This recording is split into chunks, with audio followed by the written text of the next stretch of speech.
Game over. Game over. Fuck! What the fuck? Fuck! Who the fuck? Fuck this fucking! How did you do fucking fuck? Fuck!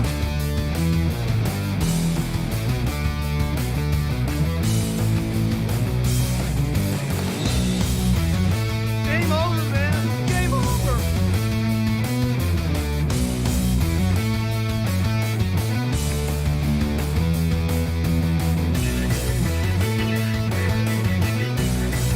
Wait a minute. There's things here. There's trees. There's rocks. There's money. There's phones. Come on. We'll bless them all until we get verschnicken. Join me.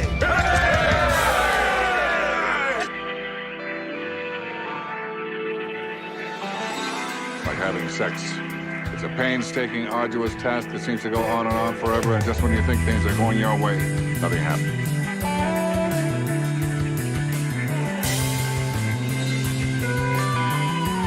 Rape. Ooh, don't like it.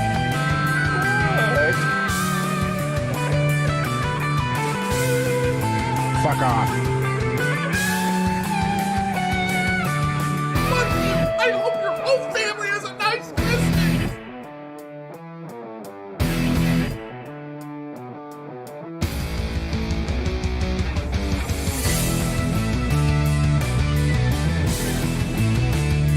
I'm holding it to my butthole right now.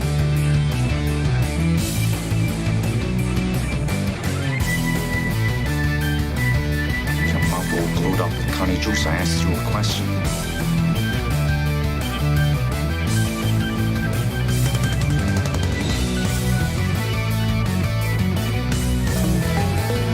Try to relax your anus.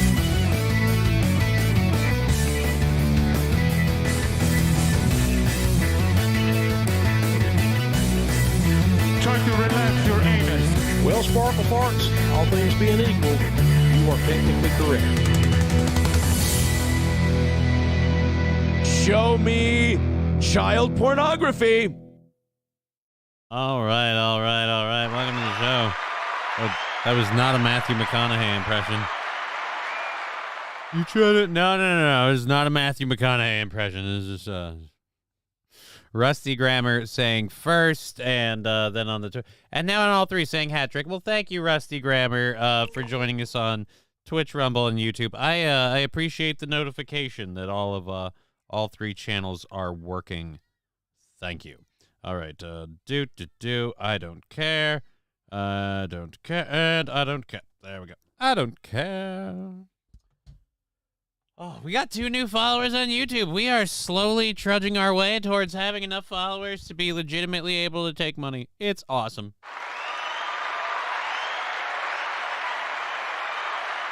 It's awesome. Hello, motherfucker. Hey, how you doing, Will Murado Tech? Good to see you for the day. Nice jumping in with the channel points. That could be interpreted by Twitch in the wrong way. No. Dogecoin at 0.25 by Friday, says Chevy JB. I have no Dogecoin. Gotta make my way around the buttons. This is Rusty Grammar. Fair enough. Everybody's got to do what they got to do. Respect the hustle. And to that end, we actually have to let you guys know where we are at. We did the whole vote thing last week, of which it was resoundingly positive.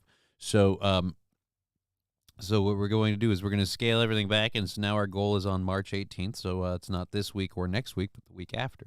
The goal is on March 18th, and then we run out of all the funding favorage that we have.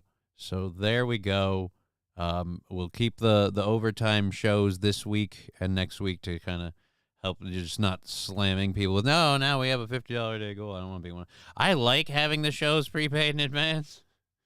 And we did the thing, but we're not gonna. That's as far back as we'll roll it. So now we are on March 18th, still in the month of March.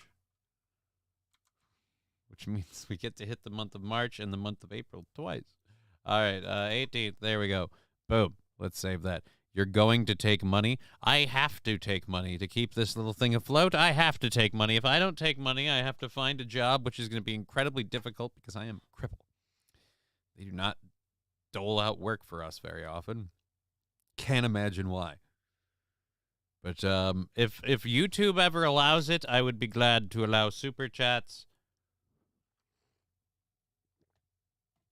Find a way to put them on the screen like everybody does, you know, all that stuff with the thing. Yeah, that'd be cool if we could. But at any rate, oh, there's a cushion that made that noise. Strange. All right, so we have all of our first hour stories loaded up. We're really just letting everyone filter in. I have to make it through 3.5 hours today with you lovely folks, and I say that only because I am exhausted. My daughter did not want to sleep at all last night, and at least several times this morning. She woke me up talking in a vent or just talking in general, but it sounded to me like she was in the room with me, and I even texted her mother. I'm like, I am trying to sleep. Like, I'm like, you people need to, I got to work in the morning. I rolled my alarm back to the last possible second. Rumble rants are available because it isn't YouTube, says Rusty Grammar. Thank you, Rusty Grammar. Yes, Rumble rants are available. And so the way Rumble works for us right now is we get like, I think about like 35-ish bucks a month on Rumble. So like Rumble, every 2 months we can afford to just kick that into the show goal to buy a day, and the Rumble rants add to that, so it just happens sooner. Good morning, Johnny and the Cripples. I thought, you know what? Johnny and the Cripples works. Morning, though. Cheeseburger pie. Morning. I don't know if you noticed that I do an afternoon show because I am not a morning person. I'm a morning person twice a week for very, very, very little pay, and mostly just fun. Today was super fun. There was no there was the mild hope of getting a $50 pay, but nah, man. Today was super fun just for the bits. It's a good time. It's a good time had by all. Speaking of which, we're going to do that until 5:30. I've got a bunch of stories loaded up, ready to go. And it's weird. I'm not normally put together like this, so now I'm sitting here like I'm ready to go, but I feel like if I start too soon, it'll all fall apart. And I don't have a large enough chat audience to just, riff with the chat like Mr. Imholt does. Because, again, that takes more people. I say good morning just because I get up at 3:45. 3:45 in the a.m. or the afternoon, because, again, it's not 3:45 yet. So either you're up earlier than you're supposed to be, or 3:45 in the morning. Alrighty. Johnny is the cripple, though, and we're living in a crippled country. Trucker 18-wheeler, I'm not sure what that means, but thank you. Mikey jumping in saying, hey, John, you deserve the bonus this morning. Too bad he needed to take the money. Oh. Dude, it's his show. I agreed to be on his show and do his show for the pay that I get, so I'm not going to complain. I like helping my friend. I like doing his show. His, not, if I made $50, like, cool, but, it is what it is. If I make $50 on my show, that's when I care. That's when I care. On his show, I get to just F around for fun, and it is what it is. I get up at 3 a.m., says Trucker 18-wheeler. A lot of people apparently do.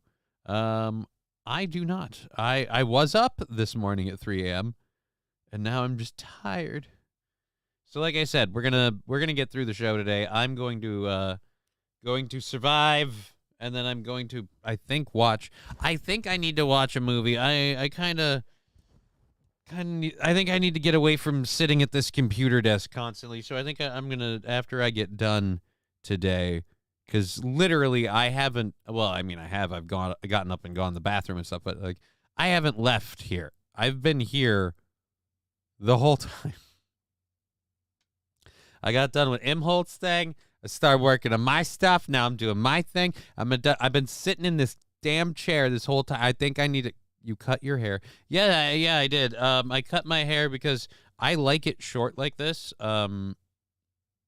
This is probably another one of the reasons why people assume that I was in the military. It's kind of a military styled haircut. I come real close to being high and tight on this bitch. But yeah, I like having my hair much shorter. It's easier to manage. Hats fit better. Headsets fit better. Heat's less of an issue. What's the Venmo, says Mikey. Hello, kitty. Hey, everybody. Do we have the kitty cam thing? Does that work? That's one fucking It nice does. kitty right there. Oh, but that chair's full of my jacket and my other shirts. That looks gross. I'm not going to do that. But what's the Venmo? Let's go ahead and share the Venmo, the PayPal, and those. Oh, hey, here we go. That's one fucking nice kitty right there. Control C. And boopity boop. They're in the descriptions as well for all of the channels. And here we go. Boop, boop, boop. And one more with a boop. And one more with a boop. There we go. Oh, somehow I feel behind, says Fallen the Great. Watch Walk Hard. Yeah, I do need to watch Walk Hard. I know everybody like watch Walk Hard. We saw a funny part of it. I did enjoy the bit with is that reefer? Is it really expensive? It's the cheapest drug in the world. Can you overdose on it? You can never OD on it. I think I want to do some. Yeah, no, I have to watch that movie. I just the Dewey Cox story. It's probably John C. Reilly is pretty funny, so it's probably pretty good. But yes, there is the Venmo, the PayPal, all that bullshit. We've got all of our stories loaded, so I want to really get into these quick. So let's just make sure we clear all of our things off and open up those apps. Free apps? What? Yeah, no, not those kind of apps. All right, boom. Let's get that. So that way if they go off, we know. And doot. And doot. They're turned on. Great. There we go. Let's go. All right, so our first story that we're going to talk about today is San Francisco. Fentanyl users are stealing ice cream daily, this store says, and they even have a favorite flavor. Oh, wow. San Francisco fentanyl users have formed a bit of a habit of ransacking a daringly delicious ice cream shop in Hayes Valley, stealing 5 to 10 pints every day from the store's freezer, according to a store manager. The Salt and Straw Shop on Hayes Street is an Oregon-based ice cream brand that's known for its eccentric flavors. I guess now it's fentanyl. But recently it has found itself in increasingly under siege by sugar fiends, store manager Brennan Curtis told The Standard. Curtis said the encounters in the ice cream thieves every day, with some swiping 5 pints at a time, many of whom are repeat offenders. He said he's noticed that their favorite flavors are chocolate their favorite flavors are chocolate gooey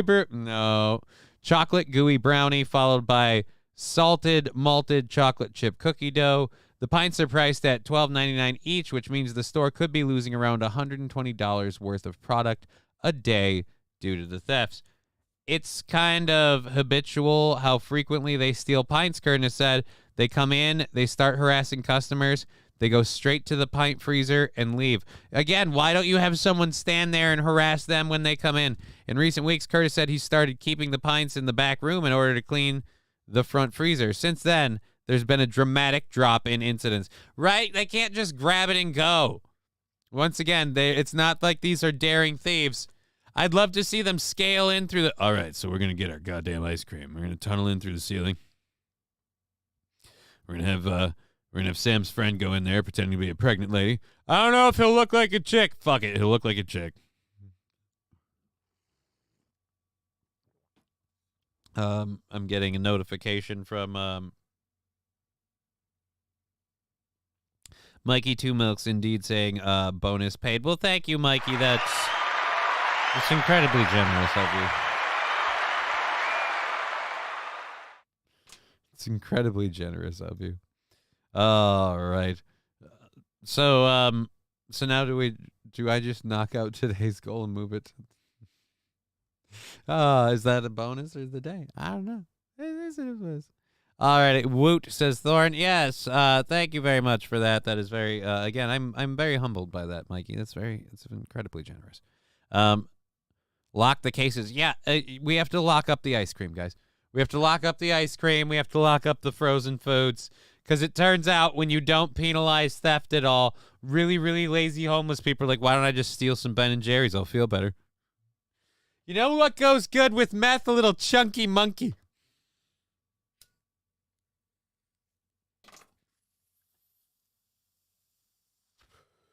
Thorn, say it how you doing, Johnny. I feel like it's been weeks. I don't know. It seems like it's been a hot minute, Thorn. I'm doing as okay as I can. You know, one day at a time. That's what they tell me. So one day is what we're doing. Today we're doing a whole bunch of fun stories, including San Francisco's apparent need to now have armed guards on the ice cream shops because the fentanyl addicts have developed a habit. And I don't mean with fentanyl. I mean they're addicted to ice cream. I mean, you scream, I scream, you scream rape because I'm on fentanyl. But if there's ice cream...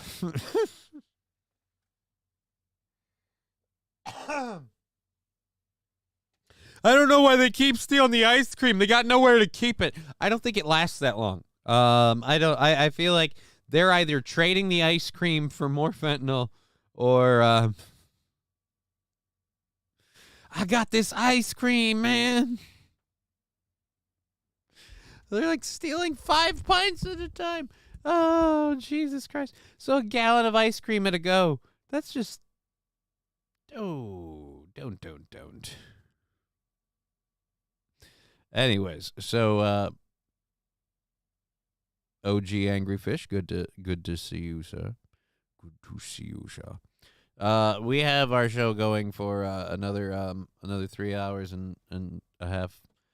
So I don't know why I'm stuttering all of a sudden. So yes, I've seen it progressively get worse and worse over the years, Curtis said, referring to the current state of San Francisco streets. I'm at my limit with the community.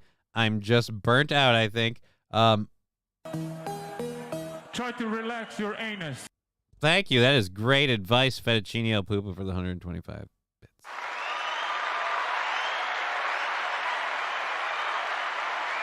Oh, God. So they literally have these pictures up. Oh God, the sticker landed in a beautiful spot. I love that. That's nice. All right, so we have pints in the back. Ask a scooper for one. Smiley face. Right, we have pints in the back. Ask a scooper for one. So now that they have to ask somebody to get them a pint, and someone can look at him and go, no, you junkie crackhead, not until you pay me first. And then they can leave. And finally, that's stopping them. Wow. They're amazingly easily deterred.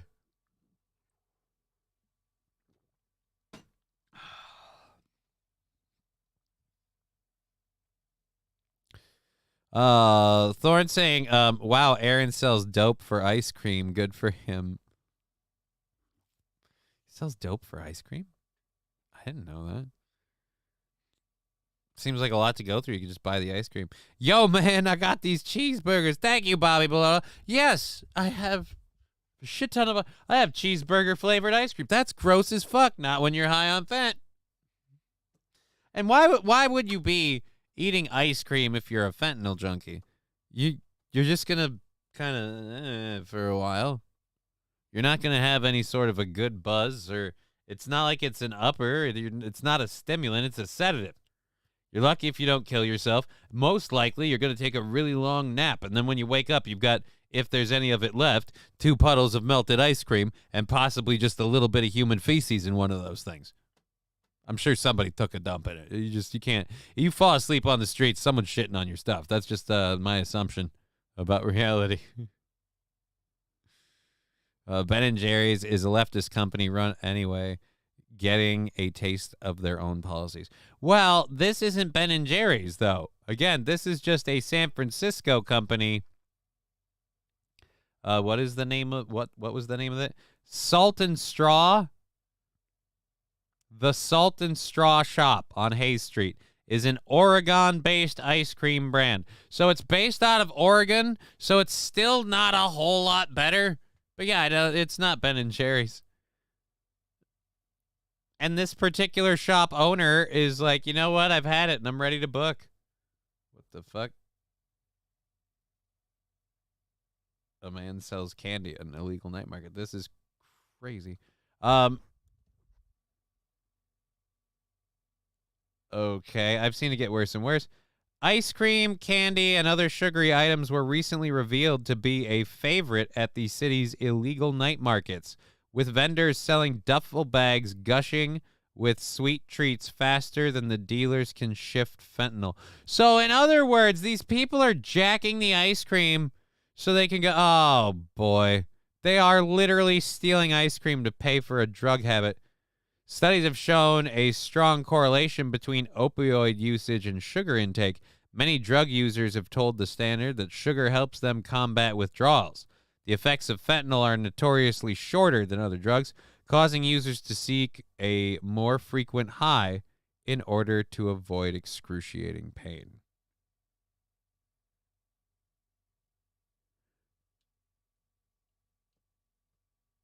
Curtis, who said he has family members who have struggled with addiction, believes the cravings cause much of the theft from his shop. Oh, you think?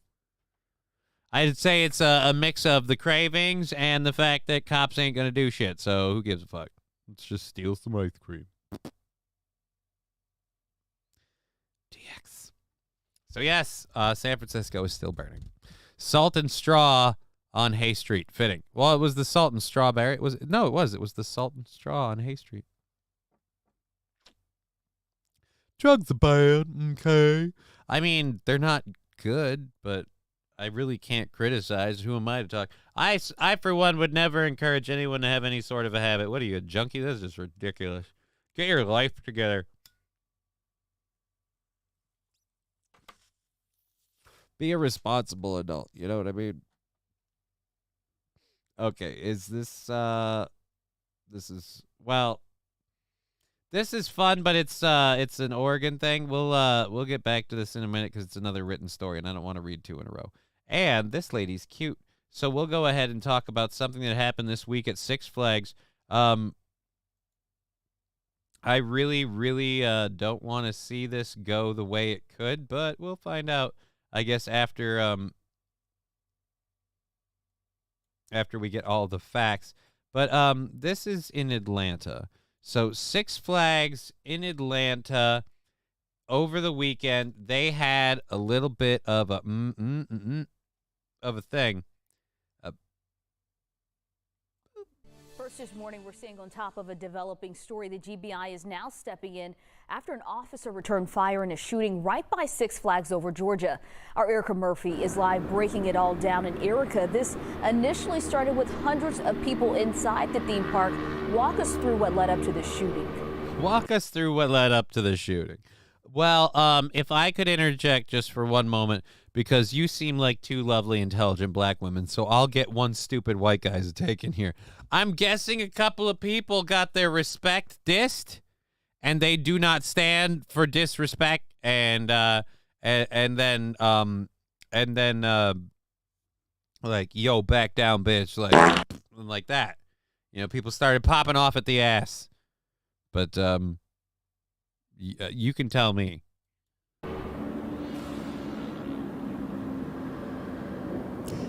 Cobb County police say there were hundreds of people in. Well, you better watch out down in Cobb County, Georgia. You see, like, I don't even watch wrestling, but because of him now, I get that in my head all the time. Just Cobb County. Do some hard time. Involved in several brawls here at Six Flags over Georgia here in Austell last night. But it's when park security and Cobb County Police stepped in to get things under control that things turned very serious right outside of the park. Police say that the melee started inside the park last night right after 6 p.m. And when police and security followed the crowd of Is it a melee if they're shooting? They're shooting, though. You said the melee. I feel like melee, and maybe it's the gamer nerd part of me, but melee implies like pugilism, like fisticuffs, or maybe melee weapons like a sword. Here we are, knives. All right, but if pop, that's not melee. That's called gunfire. 500 to 600 people to make sure that they left the park. Someone shot at officers. The shooting happened on Six Flags Parkway near South Service Road, which is right outside of the park. An officer returned fire, ultimately hitting one of those suspects. That suspect was treated here on the scene and then taken to Grady. Now the GBI is stepping in to investigate the shooting. Now, the GBI is investigating the shooting. And while they're here and their friends from the FBI that are with them are just going to throw on some black masks and pretend to be Nazis. So you want to investigate the shooting. It sounds a lot like somebody decided to play a game. The game is called Fuck Around and Find Out. And oh boy, did they. One of the saddest things about this whole situation is this was opening day for Six Flags, and so park officials are saying that they are not going to tolerate this sort of behavior. Back to you. Yes, certainly, Eric. They are not going to tolerate this sort of behavior. I can't imagine why we have this problem. I feel like there are multiple Six Flags locations. Do they all have this opening day issue?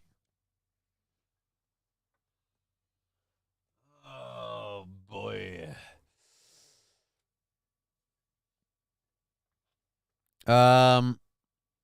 Angry Fish saying we had a shooter at the Pro Football Hall of Fame yesterday.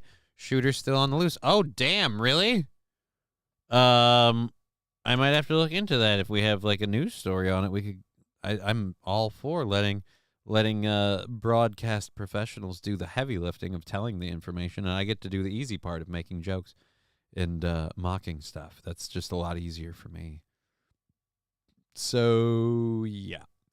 I wonder who the culprit is. I wonder who's responsible for that particular problem. But let's see if we have a Pro Football Hall of Fame thing.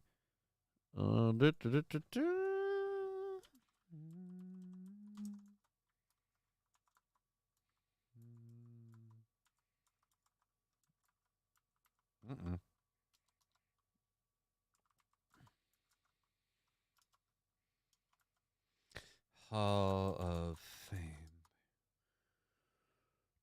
22 hours ago.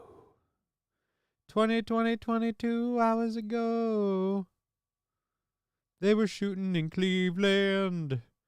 Police searched for a suspect in pro football. Over in Cleveland. Let's see if we get a... This morning, we continue to follow developing news out of Canton. That's where investigators say one person was shot at the Hall of Fame Village campus Sunday afternoon. It resulted in the entire campus closing early. Mike Holden joins us live from Canton this morning with the very latest in this investigation. And Mike, police are still searching for the shooter. Guys, at last check, no arrests in this ongoing investigation.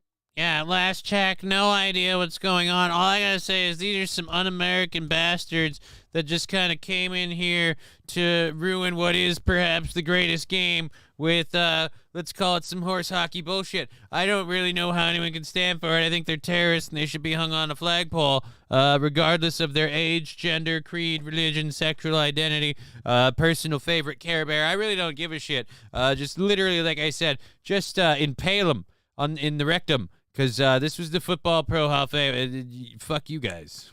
And officials Sorry, in my mind, he's just very tore up about this. He's from Texas, like, in his heart. Here at the Hall of Fame Village call this an isolated, unfortunate incident. In the meantime, it will remain closed throughout the course of this day out of an abundance of caution, and these businesses right here behind us and those in the area can open up in their own discretion, but they are stressing to anyone with any piece of information, please come forward this morning. I want to take you back and show you the police response that we followed yesterday. Canton police swarmed the Hall of Fame Village Sunday. I want to take you back and follow the police response that we followed yesterday. Well, then why are you airing this story today? And I have another question. Why are you standing outside? Why? Why are you standing outside? You're outside. It's not even it's the view of the stores behind the... Okay. Afternoon, right around 4 o'clock. The area was shut down after a shooting happened right near the Pro Football Hall of Fame. Police confirming a person was rushed to the hospital in serious condition. The incident, again, playing out steps away from several businesses and restaurants.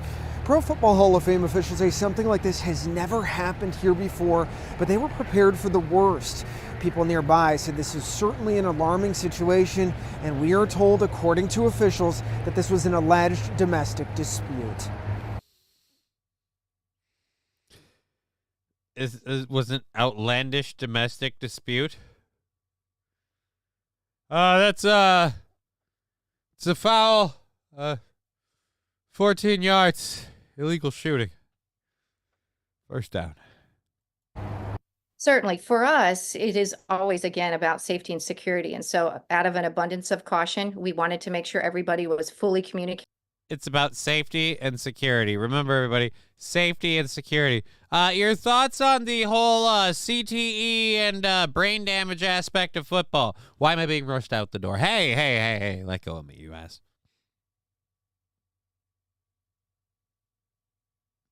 Was this out of the pistol formation or the shotgun? Thank you very much, Rex Start. That's a good one. That's a good one.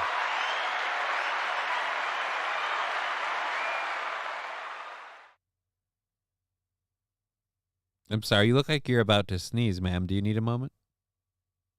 With, and they were fully aware that we were handling the situation. Now back out here live. Why do we... Nice. It's like he's going to vomit on me. Why did we cut her off right there? Just,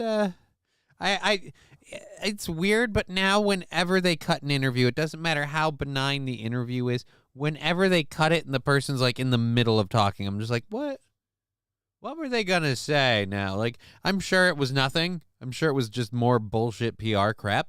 But now I'm just like, and she's like, yes, and they were prepared to do what was necessary. And that's why we're firm believers in the Second Amendment, and these dirty, lawless heathens need to be put down without and just like, oh, dude, she's super base. But no, we can't know that, can we, News?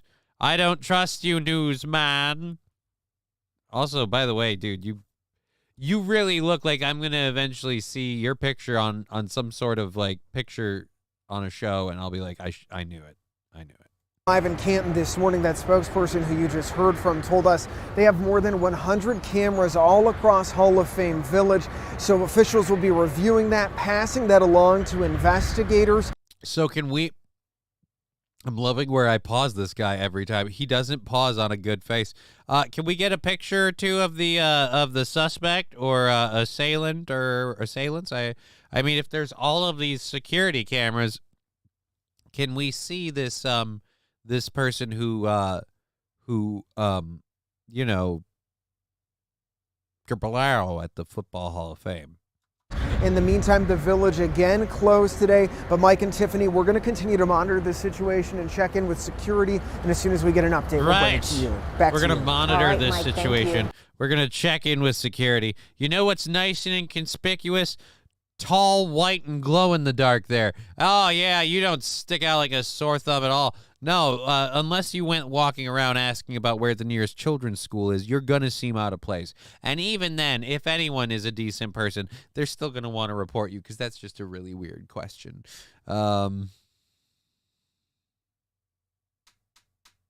So we got no suspect or wait a minute. What?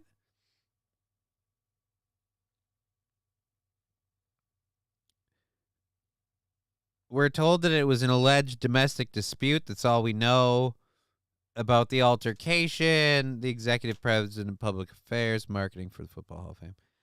Daryl Harmon, 35, is wanted for felonious assault in connection with the shooting, which happened after an argument, the Northern Ohio Violent Fugitive Task Force said.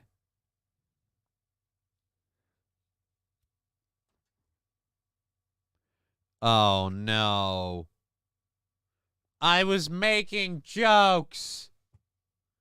It's sad that the joke is literally that it's not a joke anymore.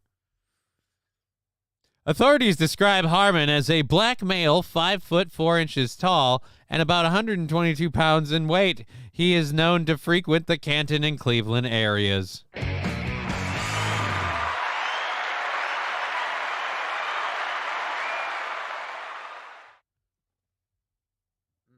me my code. Give me my code, Ford. You dick. Again, I didn't want to actually be right. OG Angry Fish. Shocker. I was like, oh, I'm on the fence. And then the name was Daryl Harmon. And I'm like, Daryl Harmon, 35, wanted for felonious assault in connection with the shooting. And the authorities describe Harmon as a black male, 5 foot 4 inches tall. See, like, that's why that information is all important. See, if you had just said Daryl Harmon is a black male, we wouldn't know who Daryl Harmon is. If you had said Daryl Harmon is 5 feet 4 inches tall, we might be able to figure out who he is, but probably not. Still, a lot of innocent short people are going to be on a short list. And if we had just said 122 pounds, now that's all over the place. Well, it would save us a lot of time with the fatties. You know, like, you ain't a $122 on your worst day. OG, I was 50-50 on that or illegal. Well, they said domestic dispute, so I assumed whoever it was was here long enough to hold a grudge. So I'm guessing again it was like I made a joke like, I did the Ann Coulter thing and it worked again. I just did they didn't say, so we don't know, but we know. What, do you have a superpower? Apparently, and she loans it out to people because you can play her game, and it seems like it always works. Bobby Malone, I was wrong, but who'd have thunk it, right? Like who? Oh, surprise! I didn't get it right, but it was another. It's a very short list for human garbage. They come in all shades, but it's just like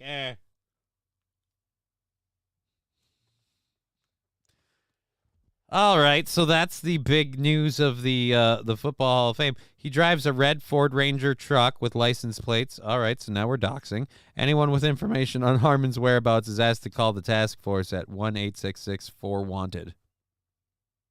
Wait a minute, they made a fourth wanted? I didn't even know they had a second or a third. All righty. So, yes, I don't think anyone was actually hurt or whatever, other than the person they shot at the scene. So, and if that's one of the people who's doing the shootings, then I don't care about you at all. Shooter, you don't know me. Oh, but I do. Oh, I know you. I don't have that sound drop like Aaron does. I have to pull it out of my own voice. I don't get all of those sound drops. There's a lot of movie sound drops then that I'd be putting in. Oh, and we're going to try to have it for tomorrow. We haven't decided the exact date yet. But sometime this month, the month of March, let's go here, we're going to be doing a Saturday afternoon Rumble watch-along. Rumble because we can get away with watching whatever we want on Rumble. And so it's looking like my guess is going to probably be the 30th. March 30th, Saturday afternoon, Rumble watch-along. Or if the Sunday, the 31st, works better, we might just do a special watch along on the Smoke Show. but we're going to do a movie watch along. The first movie is Robot Jocks. We're going to try and do one of these a month. One like hangout movie watch along, variety of films, and hopefully even having guests and things when we do the watch alongs. So we'll see. But the first one, Robot Jocks, this month, tentatively scheduled on the 30th.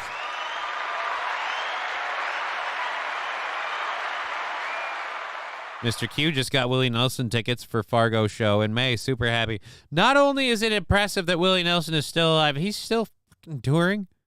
Jesus, man. Jesus.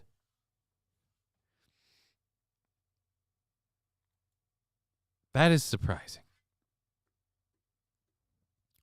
All right. Well, so there's that. Thank you for the information about the Football Hall of Fame. I had no idea about that. With Bob Dylan.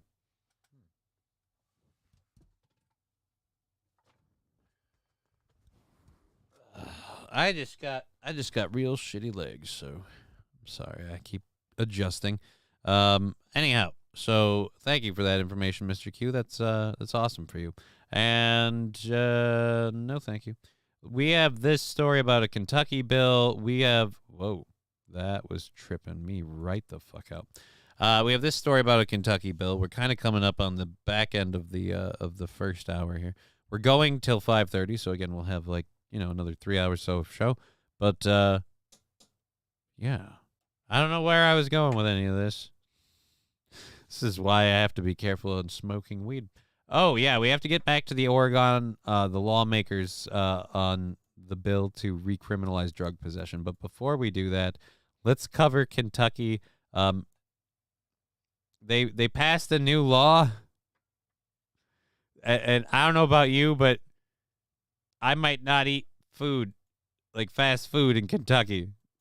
A bill that seeks to strip Kentucky workers of their right to meal and rest breaks is moving forward in Frankfort. House Bill 500, sponsored by Georgetown Republican Philip Pratt, would eliminate seventh-day overtime as well, which currently allows Kentucky employees to be paid time and a half when working a seventh consecutive day.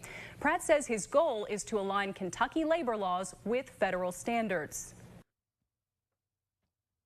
I mean, even if what you're saying is true, buddy, you do realize you're taking the people who handle your food and you're saying, do you need a break? Do you need to use the restroom? They'll be like, do I need to wash my hands before I handle your burger?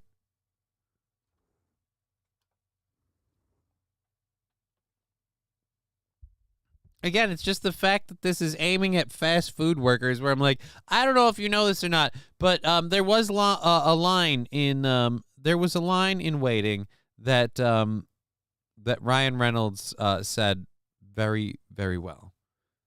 Don't fuck with people who handle your food. And he's right. Fact that you have federal law which says you must do this, then you have state law says you got to do that, and to run afoul of them becomes very easily, very unintentionally, because the fact there are two different standards that employer must work under. Wait. Hold on. Basically what this Hold on, Boonhammer. You're saying you can run afoul of them becomes very easily, becomes very unintently.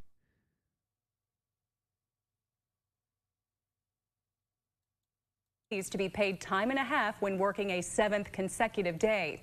Pratt says his goal is to align Kentucky labor laws with federal standards. Fact that you have federal law which says you must do this, then you have state law says you got to do that, and to run afoul of them becomes very easily, very unintentionally, because the fact there are two different standards. Becomes very unintently, because the facts of their two standards. Sir, I don't know if that's all English. That employer must work under. So basically what this does, this moves it right almost equal to the federal labor standards so that we actually can navigate that system a whole lot easier. Opponents worry the legislation could put long-standing wage and workplace protections at risk. The bill was approved by a state committee today. It now heads to the House floor for debate. Like I said, even if they're reasonable like concessions they're asking be made.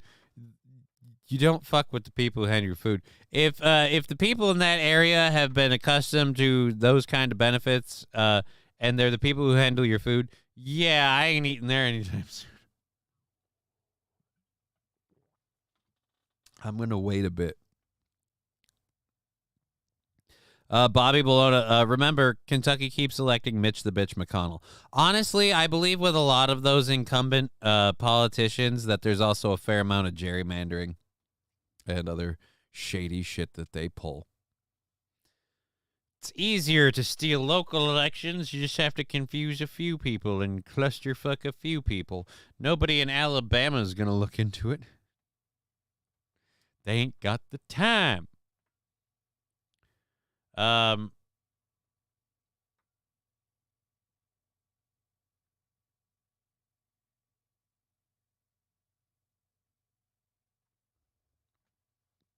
Okay, yeah, all right. So I was hoping it was a video. This is just a tweet, so we'll have to maybe get to that in a little bit. Our next thing that we have here, Oregon lawmakers pass a bill recriminalizing drug possession. A bill recriminalizing the possession of a small amount of drugs was passed in the Oregon legislature on Friday, undoing a key part of the state's first-in-the-nation drug decriminalization law. As governments struggle to respond to the deadliest overdose crisis in U.S. history. Weird. We start having all of these states being super cool on all the junkies getting totally fucked up, and we have the biggest overdose crisis in U.S. history. I mean, I'm not a scientific guy. I am, as they would say, a tard. But if you look at it, it seems like the more people can get fucked up, the more people OD. See, the retard gets it. All right, so the state has approved the bill 4002 in a 21-8 vote. There were still 8 people that were against recriminalizing drug possession.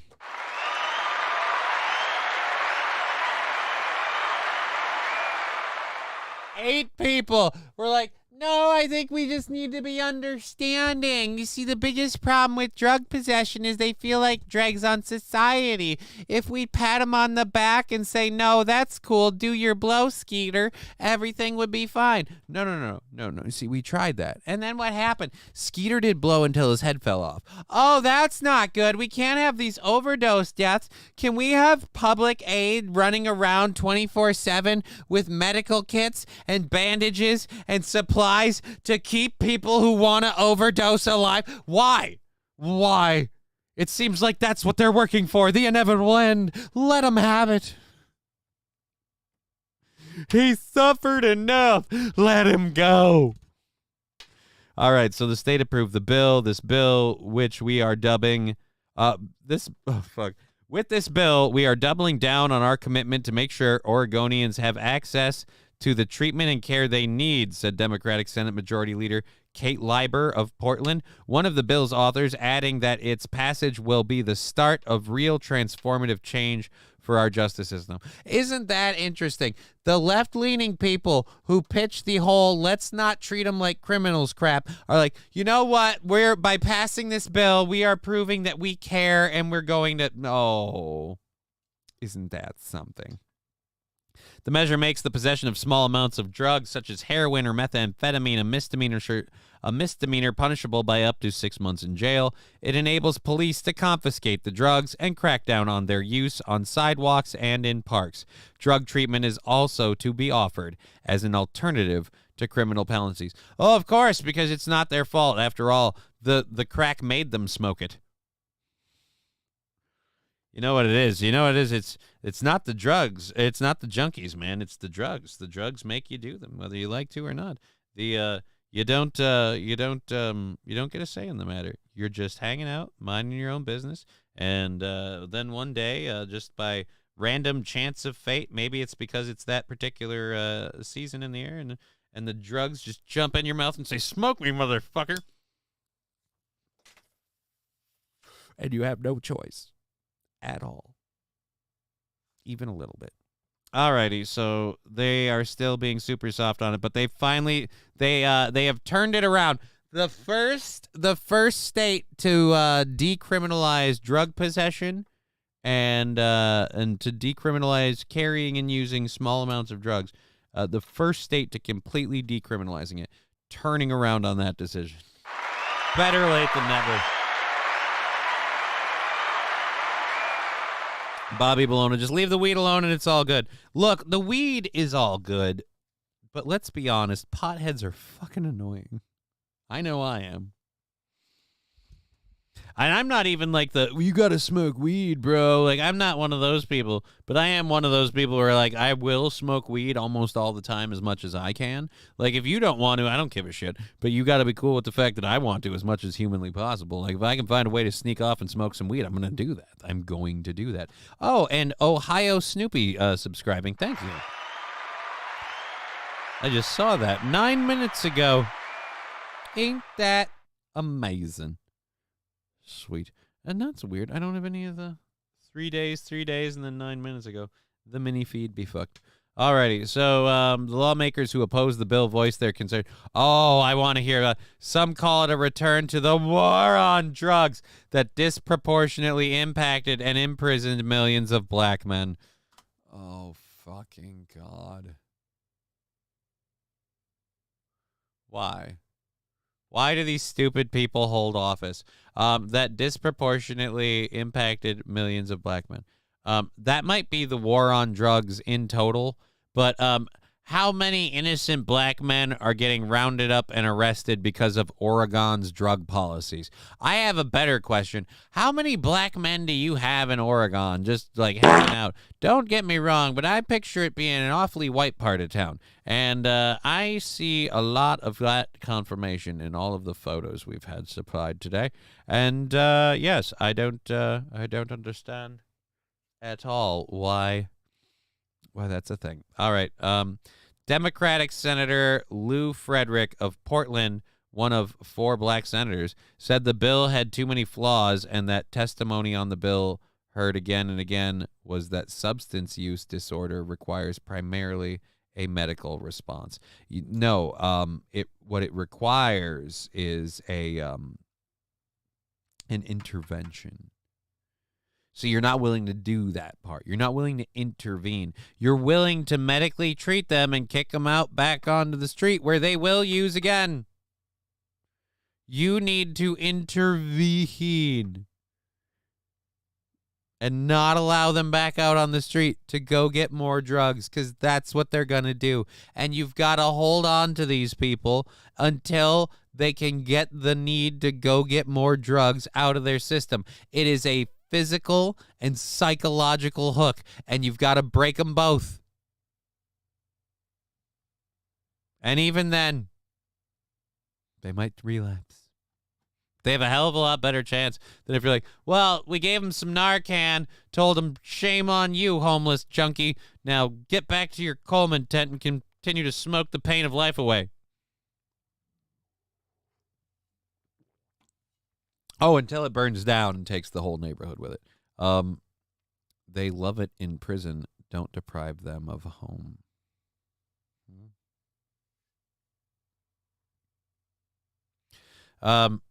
Well, like prison might like drugs or whatever, but I'm saying in general, they just overall, you have to restrain these people in an asylum-like manner. Because again, for the detriment of themselves, physically, mentally, psychologically, the detriment of everything else around them. They have a singular need that they fill, and they just they push that button over and over again. And the problem is pushing that button is having a negative effect on everyone around them. So maybe it's time we do something about it. All right, so there's the Oregon bill. The Keith Oberman thing I kind of want to get to, but it's not when it's not I'm saying they love being there. Oh, it's not. Okay. Alrighty, so here we go. Micheal Moore's thing. Yeah. So Micheal Moore has this thing that he's been doing lately, where he's jumping out and he's championing causes. So far as I know it, like the eco left has kind of stepped away from Micheal Moore. I don't know if he's just not getting the play that he wants, like the airtime or the attention. But so now he's decided that he's going to start telling more than just America now. Now it's the world. Now it's not just criticize America and everything we do. Mr. Moore is a commie. I don't care. He's entertaining. He can be a commie for all I care. I don't know. As long as he's not making decisions, it's not that big a deal to me. If he's just spouting his opinions, that's what everyone does. More like Micheal S'mores. Oh, get it? Because he's fat.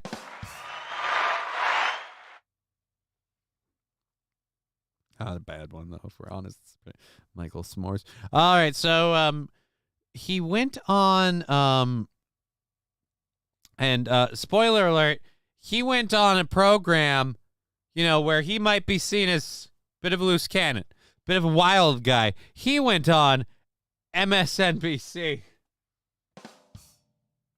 I mean, I really want to spout a message, and I don't want anyone to really doubt me or really push back at me at all. How about sometimes you want to go where everybody's a paid shill. Dun, dun, dun, dun.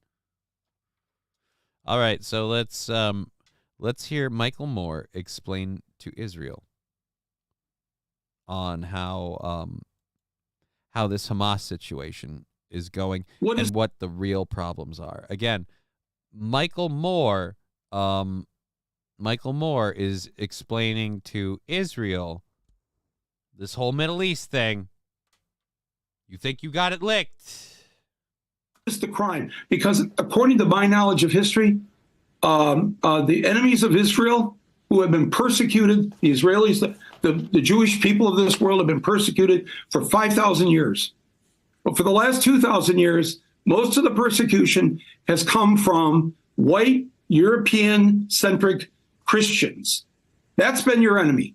No Palestinian helped to build Auschwitz. No Palestinian stood on the docks of New York City when boatloads of Jewish refugees trying to escape the Holocaust came here to be protected by this country and were turned away at the docks in New York and sent back to Germany to die.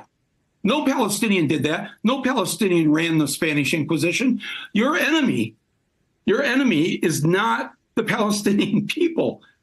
Well, but you see, they want the Palestinian people's land, Mike. They kind of want to take it. They've been trying in a few different ways. They've been nudging this bear for a while. The bear snapped back, and now they're going whole hog. No one expects the Spanish Inquisition. He literally said the Spanish Inquisition. So wait a minute. Are you telling me because of all of this? I don't understand why.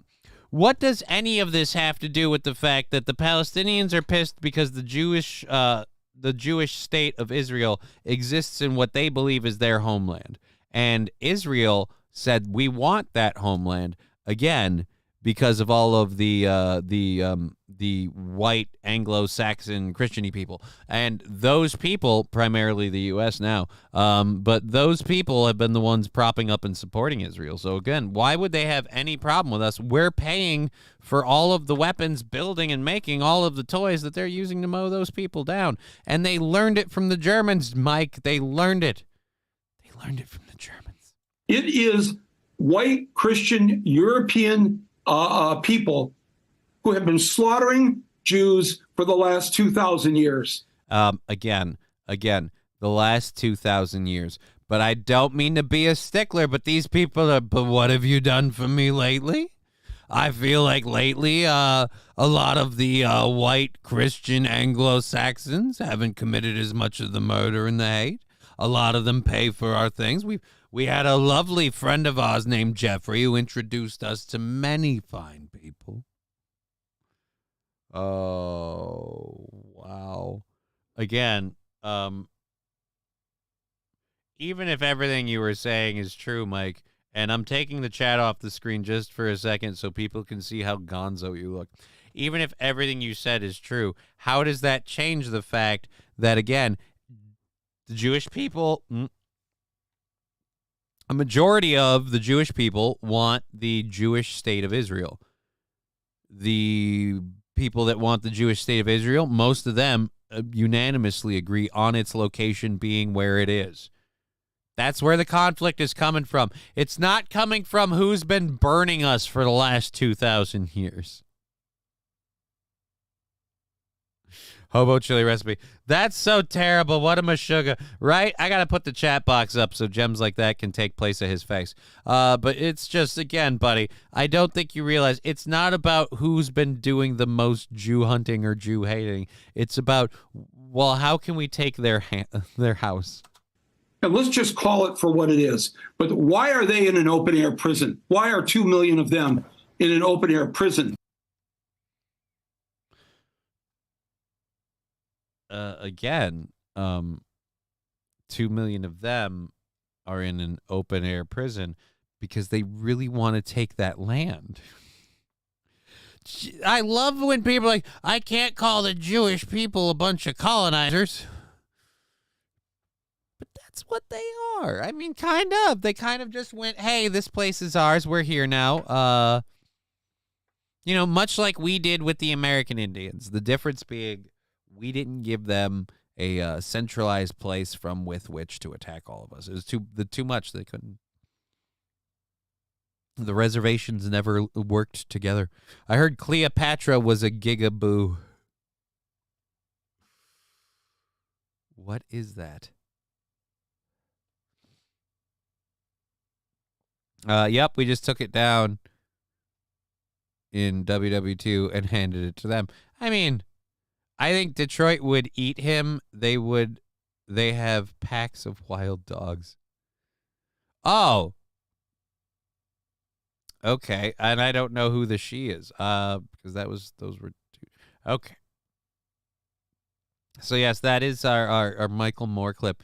Losing his effing mind, and he actually referenced the Spanish Inquisition. So the real enemy is the white evil Christians. Oh, boy. Johnny, you need to brush up on your Native American history. You are way wrong, buddy. I am? Okay. I am way wrong. That's sad. Or is that good? Is that sad or good? Did we prevent Native American reservations from, like, intermingling and communicating and blah, blah, blah, like all of that? I imagine we didn't really keep... Well, that's the other thing, too. We didn't keep muscling them out off of the reservation. We just kind of stopped at the reservation. Aristocox, hello, Johnny Ironsides. But you're right. I probably way wrong. Probably way wrong. Happens. Anyways, we're having a great time today on Twitch, Rumble, and YouTube. Thank you for watching on all of the programs. We appreciate having you here. We're going to keep going again for another 2.5 hours. We still have to get our second hour stuff. I still have, you know what? The Keith Oberman thing, I don't even really want to go over. It is part of the reason we did the title of the show. Keith Oberman just saying the Supreme Court has betrayed. You know what? Let's just show his stupid tweet. The Supreme Court has betrayed democracy. Its members, including Jackson, Kagan, Sotomayor, have proved themselves inept at reading comprehension, and collectively, the court has shown itself to be corrupt and illegitimate. It must be dissolved.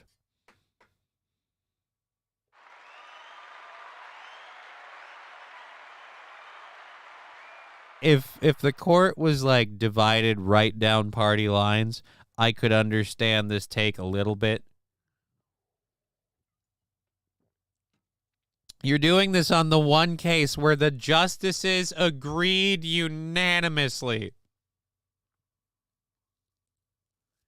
So you're saying to protect democracy, one of the three branches of government, yeah, just break that one off, get it out of here.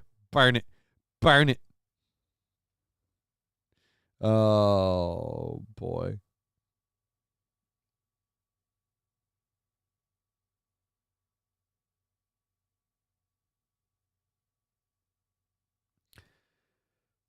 So Keith Olbermann has, oh, dear Lord.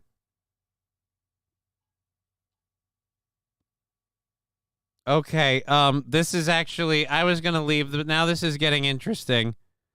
So Keith Olbermann's career has devolved to the point where he can get trolled in his own tweets. So, dissolve the separation of powers to save democracy, ?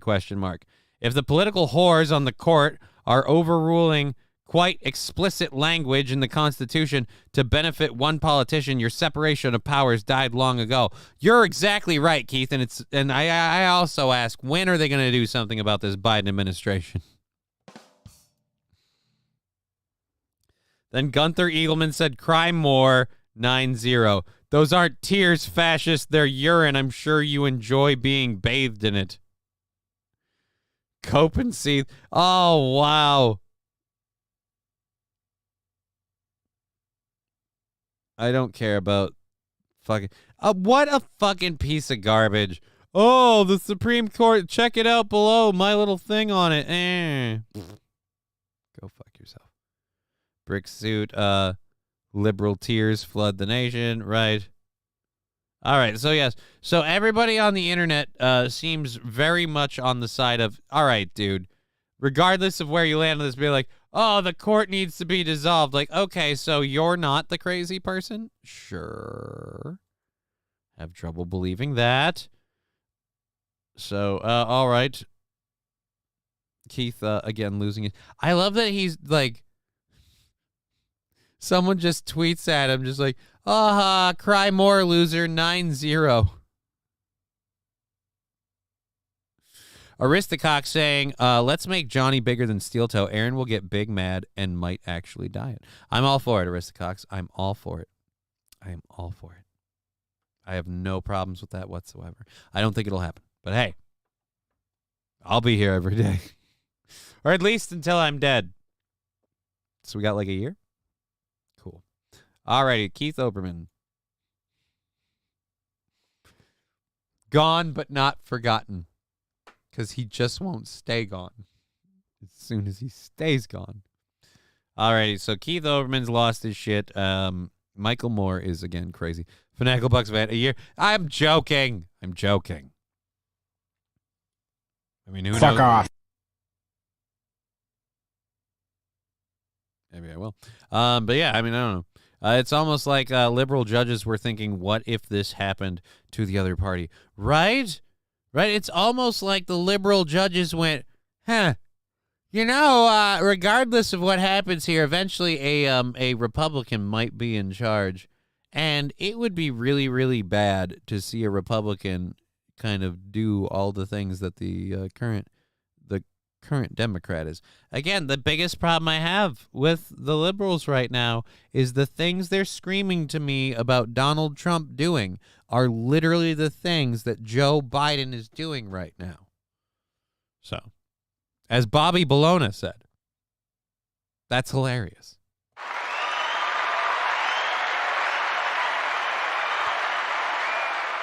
But how about just a little detour for a minute, something that isn't politically charged or partisanly motivated or hateful or violent or whatever.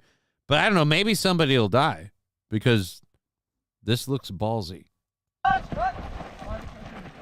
This is a man, if you're listening and not watching, this is a man paragliding in what is apparently a very elaborate bedroom set. Complete with a stuffy, a lamp,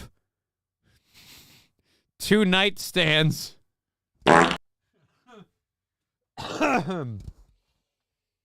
and what I can only describe as does not appear to have a safety chute.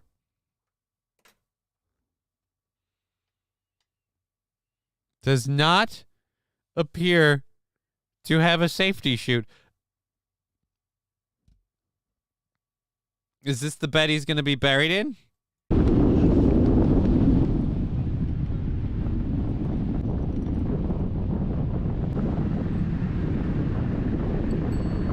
All right, now he's setting his alarm.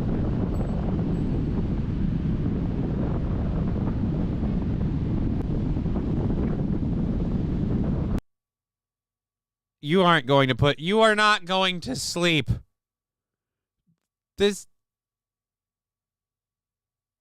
We can do that with your wheelchair, Johnny. Mr. Q, technically, yes. I mean, if we're looking at it like that, I mean, in theory, but... Dude, if that bed flips over, he doesn't look like he's strapped in. I don't see any sort of... You are very confident that that thing ain't going to be, Johnny on air would be based.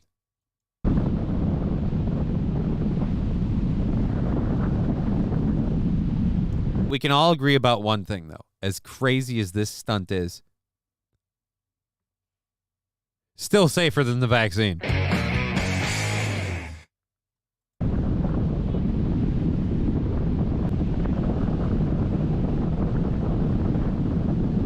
I mean, he's faking it for the video. There's no way. Dude, that thing's swaying way too much. His hand keeps reaching, and we've cut a few times. How many times did he reach up and grab?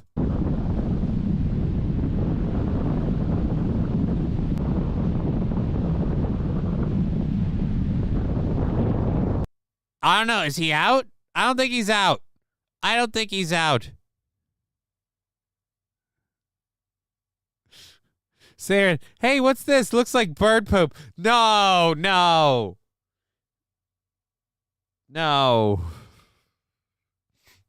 He drops a deuce on a car floating by. What's his hand doing under the sheet? I don't know what his hand is doing under the sheet. You know what? Actually, though, could you blame him for jerking it at that point? I mean, you might die. And is that an old school galleon floating in the... All right.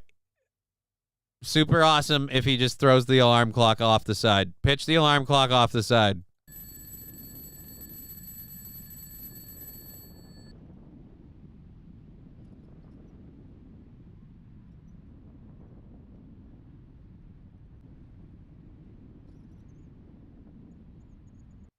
So, and here we go. The bed coming in for a landing.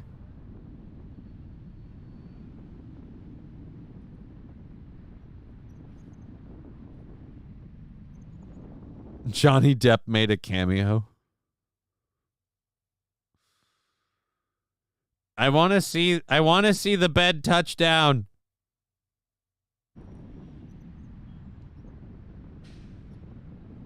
Land on the road. Land on the road. Damn it. Land on the road. I want you to freak somebody out.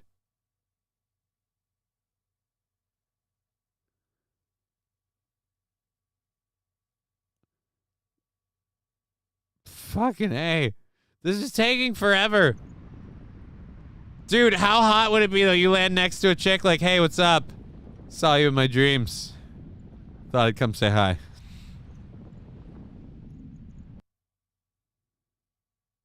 But there's already a parachute on the ground, which means somebody's already been in there and kind of made the approach.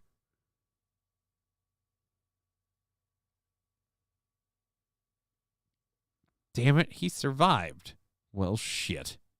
Crash, you loser. Right? I wanted to see the bed hit and, like, tip over end or something. Damn bastard just landed it. All nice like that. I don't know if I could sleep, though. You could do this with an egg chair, says Fanatical Bucks fan. Why? Why would you make an egg chair suspended by a hang glider? Or what is that? A parachute? No. Oh, man. All right. So there we go. That was just something something totally different, to do something different. All right, let's pull the audio down quick here and grab our second hour stories. Thank you for being part of the program. We are going until 5:30, so we've got a few more things to cover in the second hour. Love having everybody here on Twitch, YouTube, and Rumble. Super duper awesome. Our goal is on the what is it? The 18th. Put fire color streamers on the back. It'll be like you're coming in hot.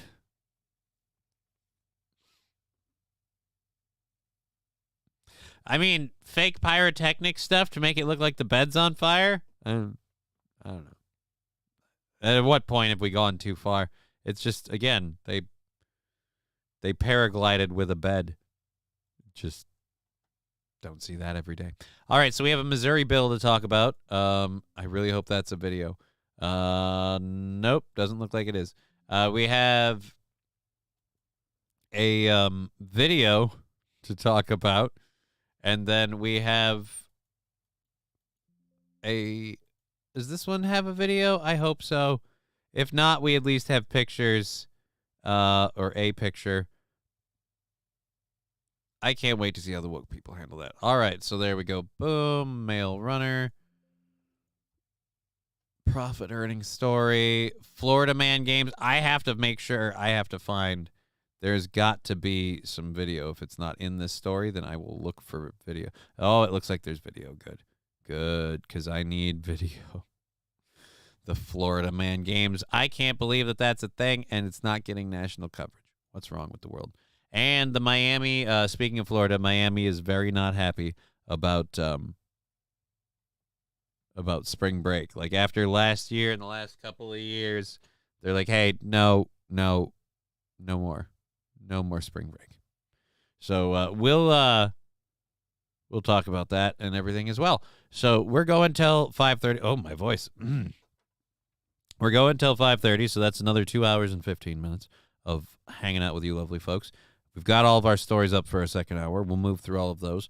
We'll rack up all of our donation things and do all of that fun stuff at the end of the show. Okay, so here we go with the Missouri bill. Missouri bill is going to make teachers sex offenders if they accept trans kids' pronouns. This is a very overreaction kind of thing, in my opinion, but I mean, how far do you got to push until you get pushed back? So can't say I didn't see it coming. Well, if I had my way, so would the children. All right, stop it. All right, a bill introduced in the Missouri House would force teachers to register as a sex offender if they use the names and pronouns of transgender children or otherwise support them and their identity.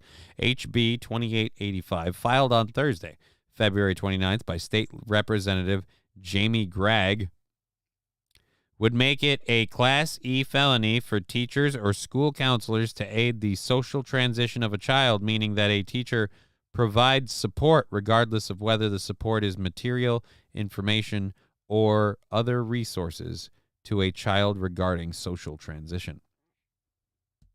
The bill defines social transition as the process by which an individual adopts the name, pronouns, and gender expression, such as clothing or haircuts, that matches the individual's gender identity and not the gender assumed by the individual's sex at birth. So now we're going to criminalize everyone who has a hand in it?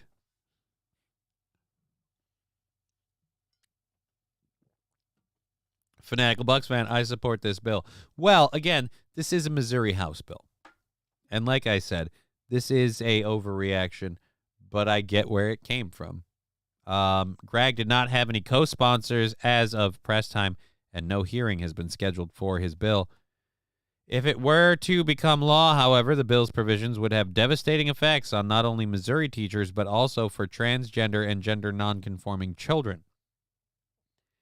A 2018 study, one of the most recent in this field of research, found that trans youth who were able to use their correct names, those that align with their identity, in multiple contexts had lower risk of depression and suicide, according to the Suicide Prevention Resource Center. Yeah, they had a lower risk of that because you weren't stressing them out about something else that they're... All right, we'll just leave that there. All right, we showed that more context or settings where they were able to use their preferred name, the stronger their mental health was. Yeah, again, because they're saying I'm a boy and you're not. But here's the biggest problem. That issue is a problem that comes from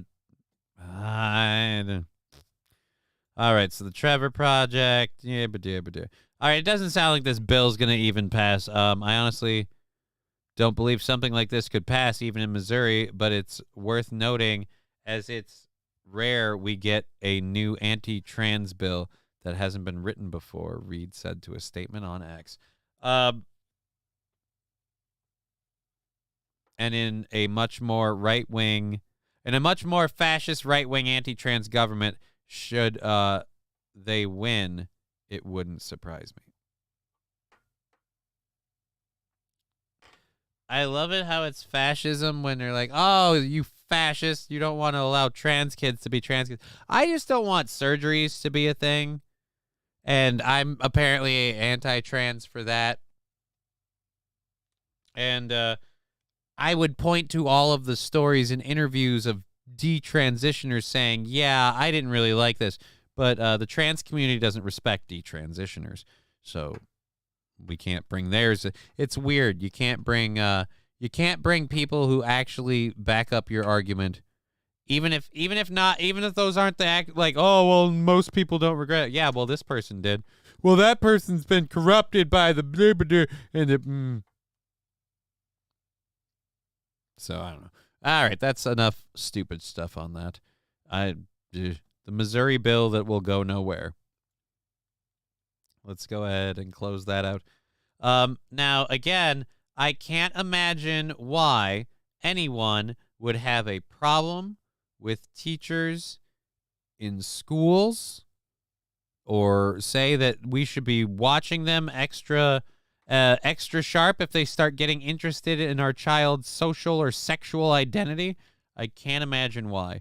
However, on Thursday, February 29th, Deer Creek High School hosted a student assembly, and a video has kind of gotten a little bit of attention.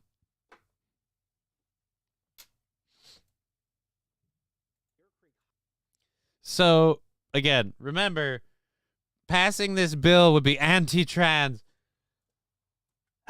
And let's call it what it is. It is blatantly anti-trans.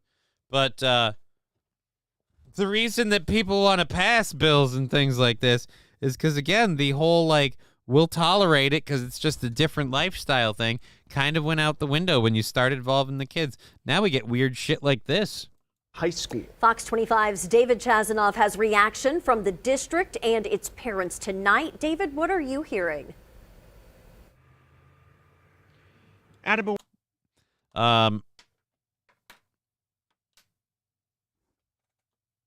David, what are you hearing? Well, if I could interject quick, I believe it's more accurate to do it like this. Hold on. Show me child pornography. I am never going to get sick of that sound drop. Show me child pornography. It's just the way that it comes out, the echo.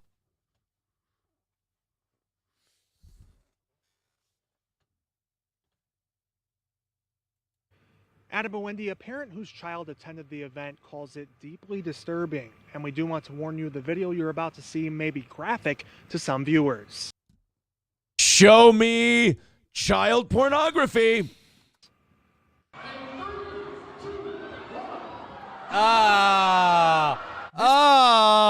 If you're listening and not watching, they've blurred out the faces of the children, but they haven't blurred out what's happening. The kids are licking the feet of the teachers?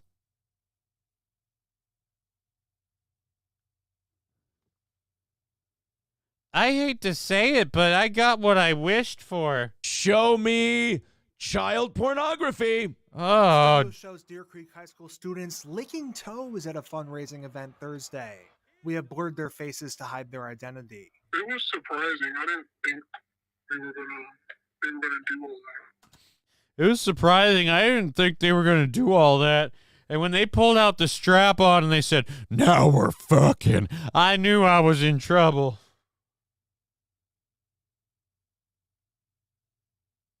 And then I'm going to come out with Brock Lesnar, and I'm going to fuck you in the ass. Ah. I was just shocked. I didn't really have, like, a feeling. I was, like, kind of disgusted, but then, like, kind of glad I wasn't.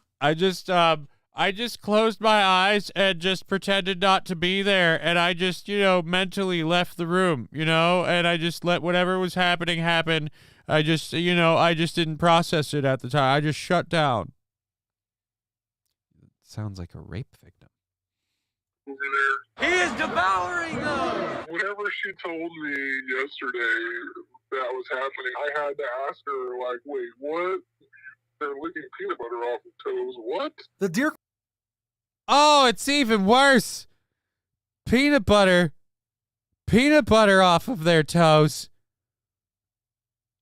Finagle Bucksman. Jesus washed feet too, but not with his tongue. Right?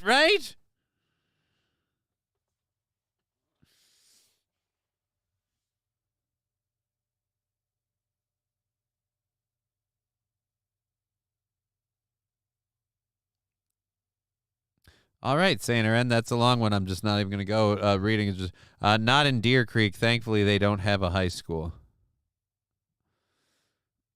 Not in my Deer Creek. Yeah, not in. This is Deer Creek, Michigan. This is Deer Creek, Michigan, which peanut butter on toes. No, to the nth degree. No. I'm back, John. Not giving another $50, though. That's a unicorn donut. Well, I appreciate it so much, buddy. Thank you.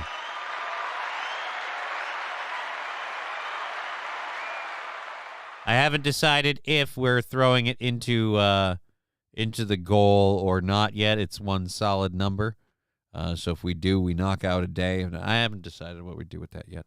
I'm still toying that around in my head. Alrighty. Rumble.com, shed no tears. Peter Yeep, I don't know what that link is, and I don't recognize the name, so I'm not going to go down the rabbit hole, but thank you for that clip, whatever it is. No. Not for the goal. That was your bonus for this morning. Oh! Now he's saying not even to put it on the goal. That makes my life easier. I'm not... Twist my nipples and call me dandy. All right, so let's get back to, again, students licking peanut butter off of teachers' toes. How does this equate to reading, writing, and arithmetic? 1 + 1 = Skippy on her feet. Creek School District confirmed the video with Fox 25, saying the students volunteered in challenges to help raise money during their philanthropy week. I am all for fundraising and all for really fun and silly things, but that right there just seems a little excessive. Oh my! Deer Creek. One of them got out bread and jam and said, "This is my afternoon snack." And another one had celery. They started playing ants on a log. I mean, Jesus Christ. Mikey, that's all yours. Go buy a hooker. Hell, for $50 in St. Cloud, get 2 and some change. But then what am I going to do with that? It just sounds like those will be some junky ladies. I hope this is chunky. Oh. She had chunky peanut butter on her feet. No, she didn't. It was all creamy.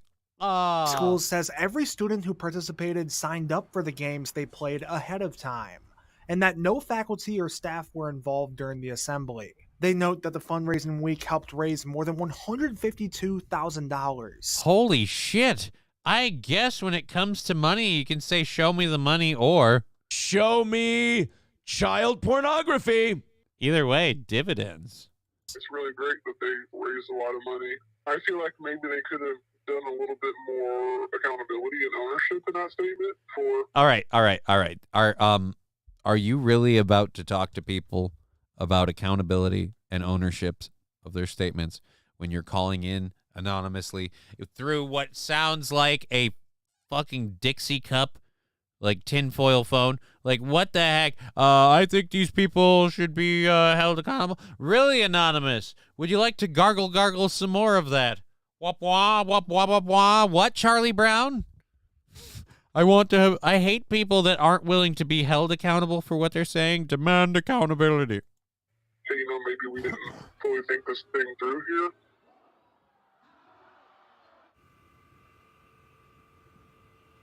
And we asked the district if students signed permission slips to do these activities, but we did not hear back. They said they did, but they said they did. Only fans. Only feet. Ugh.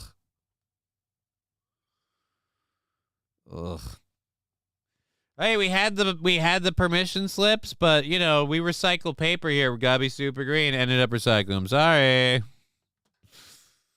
All right, class. Now, before you go home today, remember extra credit for anyone who goes home and gets their parents to sign this permission slip, but predate it or post-date it for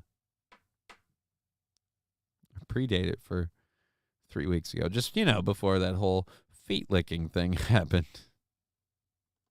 Again, I don't know why anyone would be like, how about some of these teachers get held accountable for crimes of, sexualizing children. Because it never happens. Don't be cheap, Johnny. My girls are worth at least $20 and a cheeseburger. What?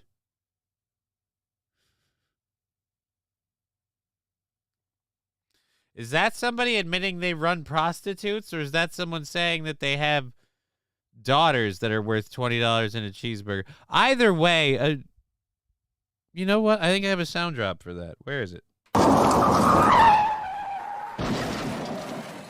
Never saw that one coming. All right.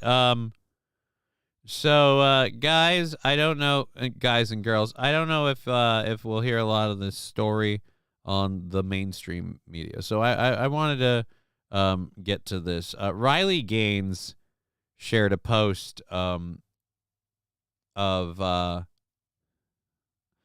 some runners that recently participated in track and field. And wouldn't you know it, a new record has been set for the collegiate record holder for the women's 200-meter dash. A new collegiate record holder. No, let's go back. I didn't mean to do that, although she is cute. Let's look at let's show you the podium. Look at all of these amazing ladies that competed in the event.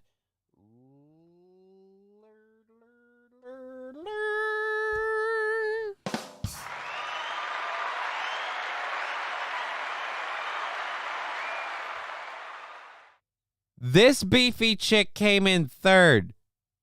All right, and that chick's got some arms to the point where I'm like, wait a minute. Are we sure you're actually a chick? Maybe. All right, so you came in third. You came in fifth. You came in seventh. Honestly, I'm amazed you even tried out. I'm amazed you even got here. Seventh. Oh, my God, eighth. Eighth just looks like she is going to spite fuck somebody. Oh, eighth is mad. Eighth is not happy. Sixth is kind of disappointed. Fourth is like, oh, my God, I'm so happy to be here. Fourth is just putting on a big old smile. Two is the only one really kind of looking at the camera like, yeah, I get the joke. And one has a shit-eating grin. Look at that guy.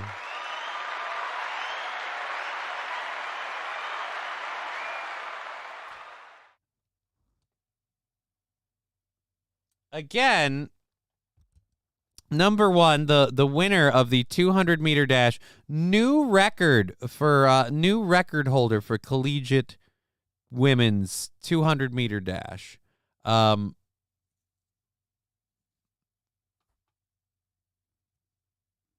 They call themselves Sadie Schreiner. Their original name was Camden, but Sadie Schreiner, being so brave and advancing women's sports by leaps and bounds and making it competitive with men's sports once and for all by just simply being a dude. By being a dude. Why does one look like the giant farm 1,000 corpses? The giant from 1,000 corpses? I don't know which one we're talking about. But at any rate, here, nope, that's not there's the thing I'm looking for. There it is. So there's a close-up of Sadie there, and ain't that special. Sadie finished. Let's look at the results. Oh, wow. Okay. So in the 200-meter dash, 25.9, 25.58. There's the better part of a 50-second difference. Oh, wait, no, that's two. All right, so the better part of a 25-second difference. And then look behind them. All right, so 30. So you have a difference here of 50, difference of 30, difference of 1, difference of 8, difference of 5, difference of 4, difference of 6, difference of 1, difference of 30-something. Nobody else in this spread has this Sadie Schreiner finished leaps and bounds ahead of everybody else. And nobody had a gap like that between their positions. Nobody put that kind of a lead between their next closest competitor. It was, oh my God.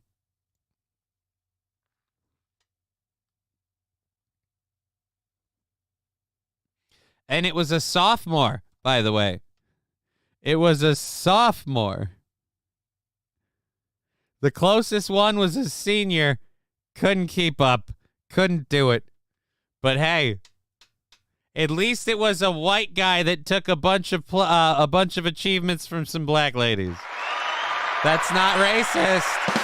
It's not racist. No, you can't say anything bad about it because then you're a transphobe. Did that white guy cheat and steal those trophies? Want to say that, but then you're a transphobe. I can because apparently I already am a transphobe. So that white guy cheated to steal some trophies from black women. Ha!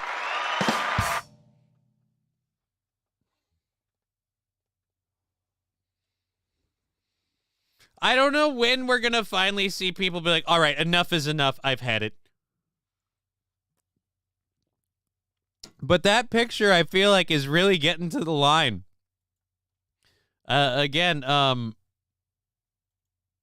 This is the grin.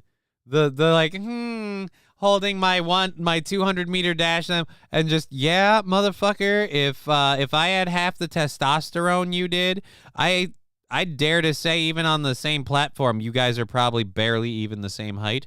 Either way, time and time again, not only do they win, not only do they finish at the top of the field, they finish with a huge lead, they clear records, and it's just kind of... Oh, sticker party. Holy Jesus, I didn't even know that was happening. I forgot to check on that. Wilmer Autotech, thank you for that. If you're part of the Rumble chat, hangout, if you're part of the Twitch chat, you get the sticker party. YouTube, you get to be on the screen, so you can do emotes with the wall. The stickers are on the thing on the side. You click them. They're free for a minute. I am really losing. I have got to be able to sleep tonight. I think I'm going to have to get done here, like, the minute I'm done with the show.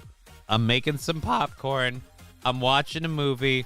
I'm chilling the F out. I'm doing... I want to play Final Fantasy VII inclusive or whatever, because Rebirth is out and I can't play it. I don't have a PlayStation. So I gotta wait. And it just, yeah, I really... There's that evil salad tossing goat again. The goat is the goat's interesting. I'm amazed that wasn't Valentine's Day in February. Aren't we getting to Easter? Oh boy. Crap. I just realized I did something awesome and shitty last year. Last year I did something really, really awesome, but now it's shitty. And that is I made an amazing little Easter hunt for my daughter last year all throughout the house to find gifts and presents. And I think I'm going to have to come up with that again.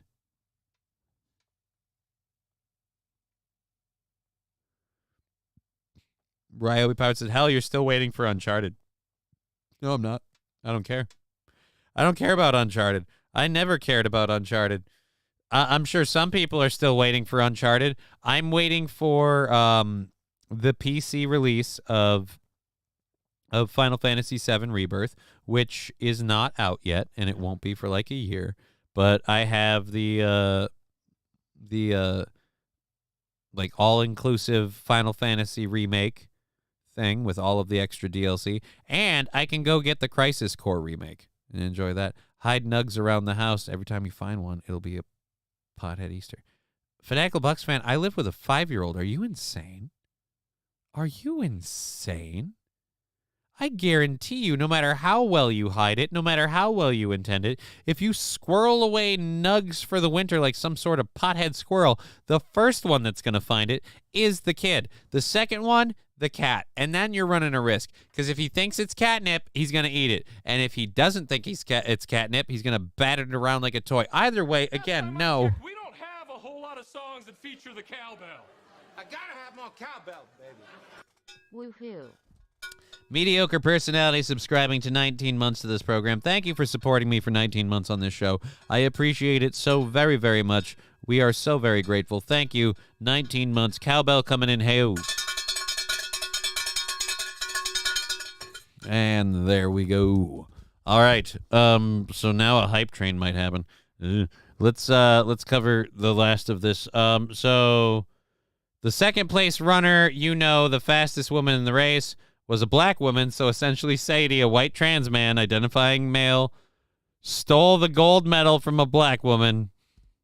Progress!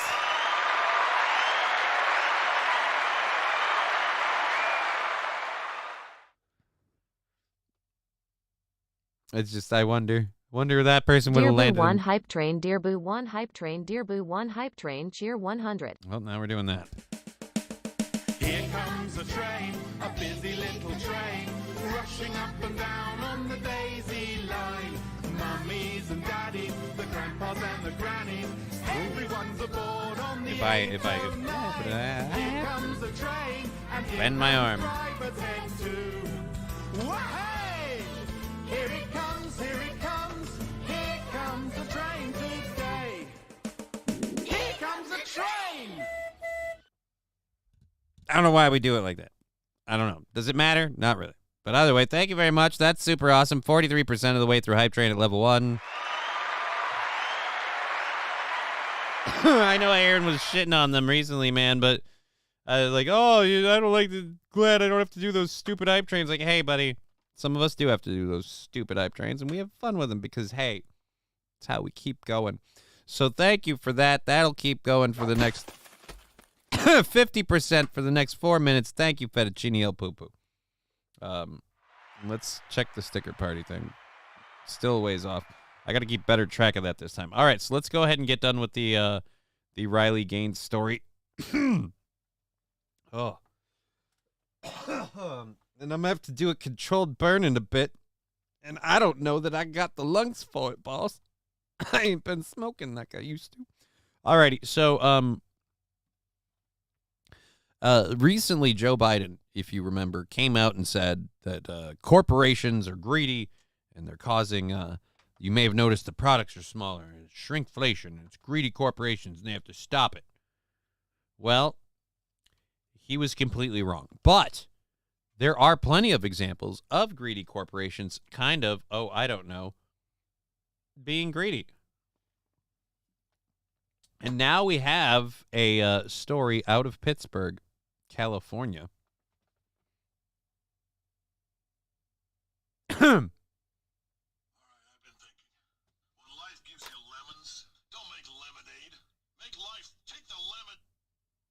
can't take a phone call right now. Pittsburgh, California. Okay. I thought I was talking about Pittsburgh. Woo. The things you learn. Well, I'll say this. Pittsburgh, California does answer me one question, which is, how did you find that in Pittsburgh? Oh, Pittsburgh, California. Whoop. Oh, I have it muted. That would explain a lot. It's because I have it muted. PG&E bills will go up as temperatures dip across the Bay Area. And with a recent rate hike already in effect, customers could really feel the pinch. Some spent the morning venting their frustrations as the utility hosted a community event in the East Bay. ABC 7 News reporter Lena Howland was there. Lena, you spoke with customers and to PG&E for their response.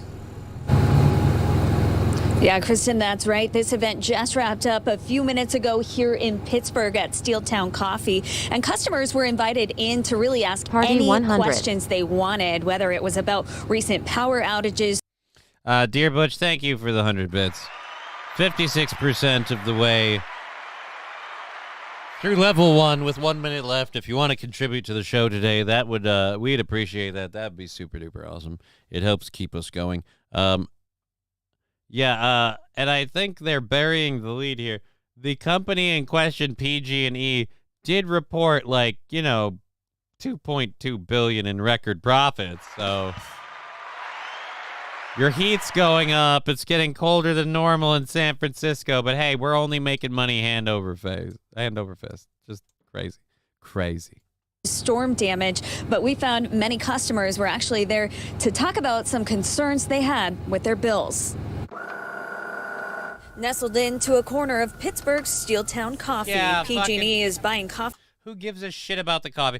Oh, PG&E is like, all right, all the coffee you make is on us. Everybody just comes over and gets what they want. We'll pick up the tab. For customers and answering questions at their 9th Coffee Connect event. And it was just a great way to disarm them and inform them. And while the coffee might bring... Disarm them and inform them. Don't you mean disarm them and bend them over and fuck them in the ass? But again, it is San Francisco, so they probably are, at least half of them are aimed for that game, you know what I mean? Oh, there we go, the hype train ending at level 150%. And there she goes. Let's go ahead and keep rolling this.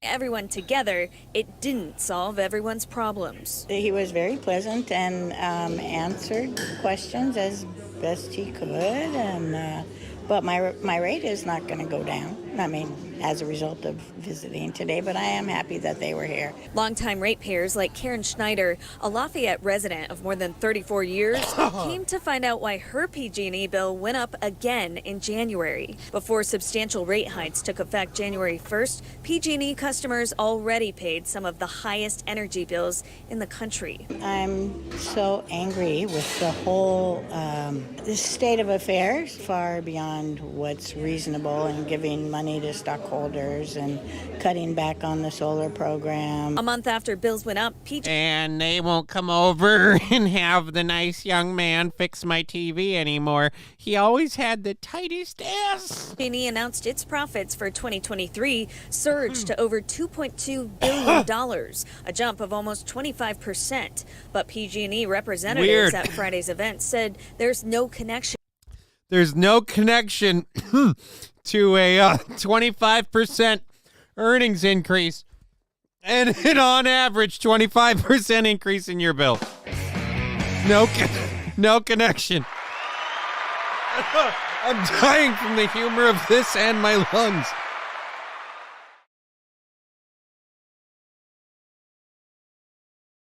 Oh my God. To rate increases and their earnings. A financially healthy utility is a good thing for our customers because we can borrow and do these infrastructure projects at more affordable rates. More affordable rates. You know, the ones you're complaining about being too high. All right. I got to take my camera off and cough. But the notion that anything coming out of our earnings report is in direct result of the rate increase is completely false. Those infrastructure updates include the undergrounding of lines, a major project in the works after PG&E's aging power grid caused dozens of wildfires, some deadly. But PG&E says the changes made at the state capitol are forcing hikes too. A lot of them are state policies that we're enacting. There's a lot of public support programs. There are a lot of solar programs that come out of the legislature and get put in, and we're the middle part of that equation. Just like those ridiculous programs on TV where you're like, oh, PG&E's your. I shouldn't have smoked. It's going to kill me. Just those ridiculous programs on TV. Oh, sell me your gold. Ma'am, that was the Home Shopping Network. Friend, like you're not my friend. In the future, PG&E says that No. Don't put Grandma back up. I want to hear about her being pissed at you guys thinking you're friends. You're not my friend. You don't come over anymore. You don't give. I haven't had tea with you in forever. Oh, you're not my friend. You're not my buddy, guy. At least one of these events going once a month in different communities across the Bay Area. Now, in the meantime, if you do need help paying your PG&E bill, there is help available right now. Just head on over to pgne.com/billhelp. Live in Pittsburgh, Lena Howland, ABC 7 News.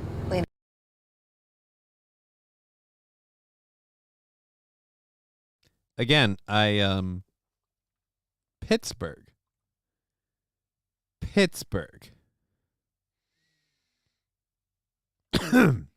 And in California. Just didn't know that was a thing. That's hold on.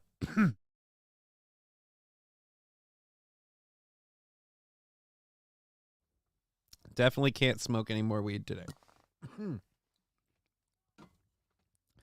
Thought the lungs were so much better. I was wrong. And that's how he died. Okay, so let's get to this story. And this video really better deliver. I am very hopeful for this video because not a lot of things in this country move me, but the hopes that the Florida Man games, that might be one. And I'm still dying from coughing. Fuck me.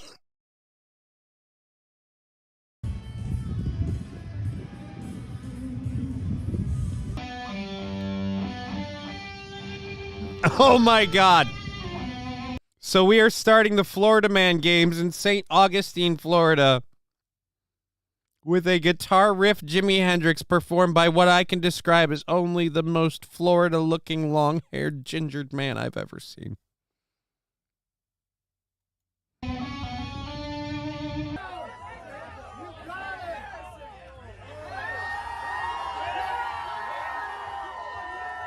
Okay, promoted as the most insane athletic showdown on earth, the Florida Man Games pokes fun at the state's reputation for bizarre antics. Here, I'll pull this off the screen so people can read, including me. Now I can read it there, and I don't look like I'm staring off to the side. Okay, the most bizarre. The game pokes fun to state. Yeah, so they're what the is this one? Are they eating? What are they eating? I thought they were doing like running from the cops and shit. Running from the law. They gotta steal that, Vallejo. Don't lose the parts, please. Wait a minute, what? They gotta steal that. They gotta ride with these two. Here's where it gets tricky. Sure, you swerve through those cones. He didn't have a chance to catch up with you here on this one. Swerve through those cones. 3, 2, 1, fight! Dueling in muddy water with an inflatable pool, pummeling each other with weapons made of pool noodles and duct tape, as well as trying to steal a bicycle while riding a bicycle. I cannot believe how many people are here for this, but I'll be honest, if I didn't have something to do and I was in the area, yeah, I would go to this. brings you here today? To watch stupidity occur on the grandest spectacular scale. Was that one of the guys from Broken Lizard? No joke. Was that Farva? I feel like I just saw Farva. And God tell me, I wonder if are these people like actual Florida, like Floridians? Are the Florida contestants, Florida men? It's the Florida Man Games. Holy Jesus, how do we get... Where the heck? Florida resident. I don't remember talking to you at all. To win. I've been in Florida my whole life. Yeah, we were over here. To watch stupidity occur on the grandest spectacular scale.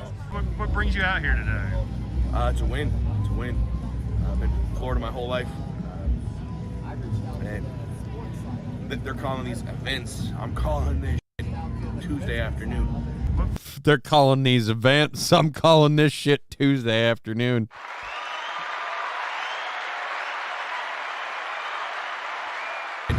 Tuesday afternoon. I love his take on all of this. To win. To win. I've been in Florida my whole life. And they're calling these events. I'm calling this Tuesday afternoon. What prepares somebody for the Florida Man game? Experience. Being in Florida. That's 3 years. All I did for income was scrapping. So, I mean, the end of one of our events is hitching a trailer. Do that 4 or 5 times a day. So, in the end, I think experience will ultimately overcome and bring home a victory. Let's go.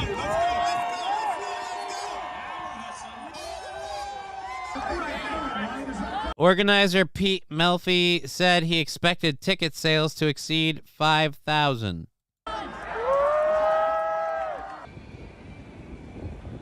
Hot damn. Dude, that is awesome as fuck. Which one is Hobo Chili? I have no idea. Was Hobo Chili there? Was that Wrestling Otaku? I mean, is Wrestling Otaku in Florida? If he's in Florida, I want to go to this. I want to compete. I would do so horribly. I'm a Minnesota boy. I would fail so epically. I can't hook up a trailer, not because I actually can't, just because good luck rolling that thing there. But yes, man, I want to oh man, I have to find more clips of the Florida Man Games. Let's you know what? We've got an hour and a half left in the show. We've got one other story that I don't know if I give too much of a shit about. Especially since it's all reading anyway. And then we've got our third hour stuff and our overtime shit. But I kind of want to see if we can find some YouTube footage of the Florida Man Games. Florida Man Games. First ever Florida Man Games. This is the announcing of it. That's 4 months ago. 3 days ago. That's the thing we just watched. 144, 144. You're all the same length. I want something new on it. Story behind. I don't care about the story behind. I just want footage of the Florida Man Games. Man fights off charging crocodile with a frying pan. That's not, again, what we're doing here. You bastards. I feel like that one's that. This one's that.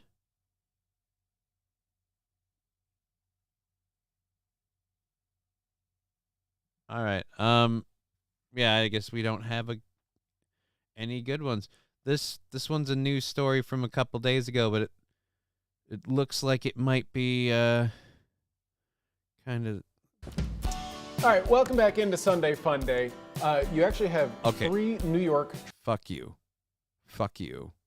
Fuck you. Fuck you to the end. Fuck you, bloody. Bloody fuck you, bloody.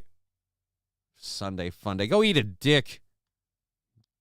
Goddamn stupid tie-wearing bastard. I wish you would break this piece of the desk off and kill him with it. Sunday Fun Day. transplants down here in Florida. So we're all working on becoming Florida men, just not the viral sensation Florida. Yeah, but we're all working on becoming Florida men, but it turns out we are incredibly effeminate and, we were saying bisexual, but let's be honest, let's just cut out the twat, you know what I mean? All the only ladies we do it with like it in the butt, and that's the only reason it works. Man, Florida men. With that said, the first ever Florida Man Games took place yesterday at Francis Field in St. Augustine. Check out down below. We have some pictures of events like sumo-style wrestling. Wow. Okay, so you have pictures. I want to see the sumo-style wrestling. Nobody covered all of the events. Why does the Florida Man Games not have any YouTube coverage?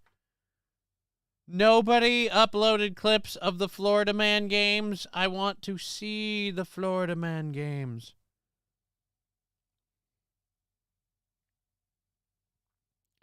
"5 days ago, Florida Man Games."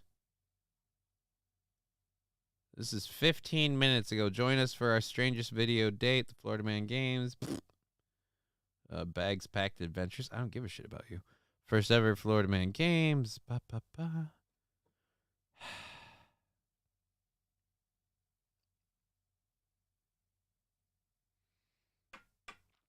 I want to know about sumo wrestling, okay?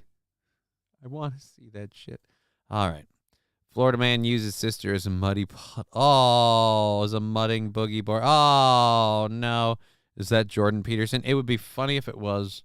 It would be funny if it was. All right, so Miami is done with spring break. But do any of us give a shit? Because I'm sitting here trying to, and I've been trying to for a little bit, and now I'm kind of running up against a wall. But not really. And, wow. Well, we're on the Rumble today. Well, if you're having a good time with the show, please click the thumbs up, the likes, the subscribes. We really love that. We've gotten up to 346. We are 4 away from 350, and that's how you make progress incredibly slowly. And I appreciate it. Thank you. Super awesome. Let's cover our next video. Filming wasn't allowed. Filming wasn't allowed? Then, by God, if filming wasn't allowed, it should have taken place under controlled circumstances by, like, the event organizers. That game, that sport, that happening should be shared with the world, okay?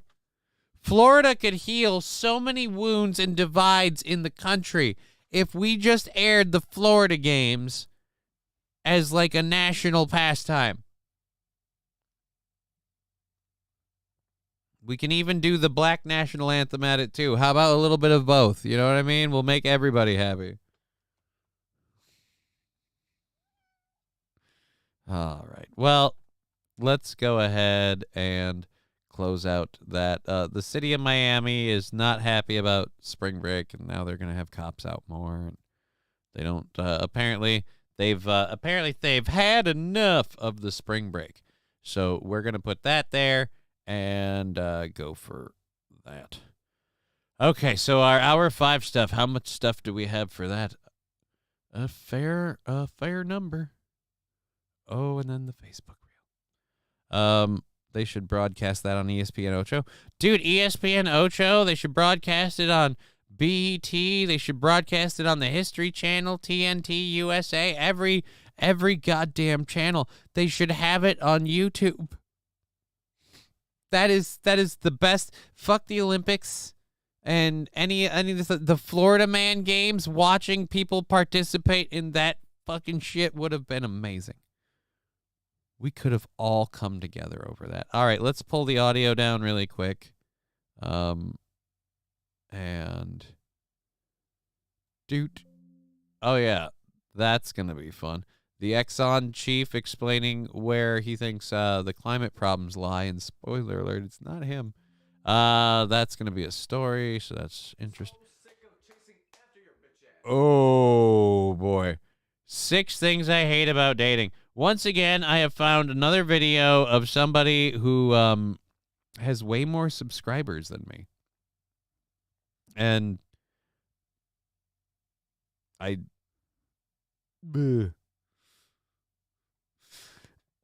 He had a very cringy video. It came out a while ago, but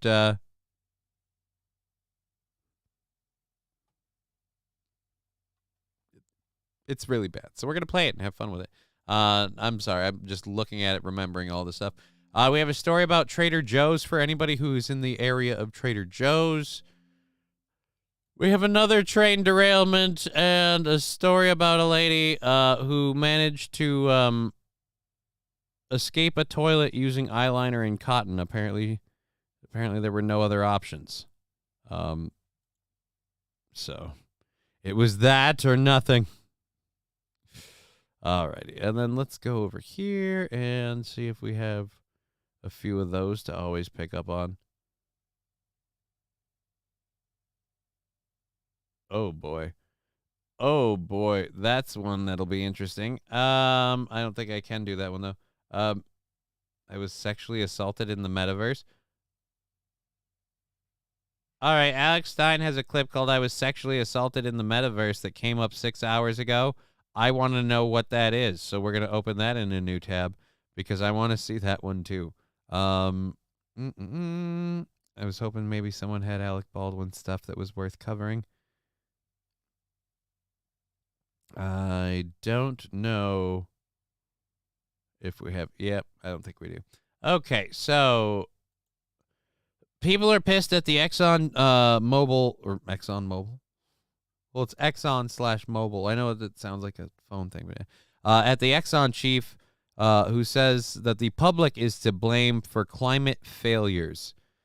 The world is off track to meet its climate goals, and the public is to blame, Darren Woods, chief executive of Oil Johnny ExxonMobil, has claimed, prompting a backlash from climate experts. As the world's largest investor-owned oil company, Exxon is among the top contributors to global planet-heating greenhouse gas emissions. But in an interview published on Tuesday, Woods argued that big oil is not primarily responsible for the climate crisis. The real issue, Woods said, is that the clean energy transition may prove too expensive for consumers' liking. The dirty secret nobody talks about is how much all of this is going to cost and who's willing to pay for it, he told Fortune last week. The people who are generating those emissions need to be aware of and pay the price for generating those emissions. That is ultimately how you solve the problem. But if what you're saying is true, then that's what's going on right now. Because to not generate the emissions, they have to pay for the equipment and the stuff, and nobody wants to stop driving their cars, myself included. So, I'm assuming that's a joke. They're making Reese's Olympic cups, but only 6. I'm assuming it's like it's a joke, right? Anyhow, so the dirty secret nobody cares about. All right, so Wood said that it is the world was not on the path to cut its planet heating emissions to net zero by 2050, which scientists say is imperative to avoid catastrophic impacts of global heating. When are people going to willing to pay for carbon reduction, said Woods, who has been Exxon's chief executive since 2017. We have opportunities to make fuels with lower carbon in it, but people aren't willing to spend the money to do that. Experts say Woods' rhetoric is part of a larger attempt to skirt climate accountability. Now it's accountability. First it was climate change, it's global warming, now it's accountability. No, I think he's actually kind of dead on this one. He's saying that, guys, you have your not gas-burning options, but that costs more and you don't do that. So, again, I actually kind of, you know what? I kind of agree with him. Okay, so we have the Eggo Pancake House to talk about in a bit.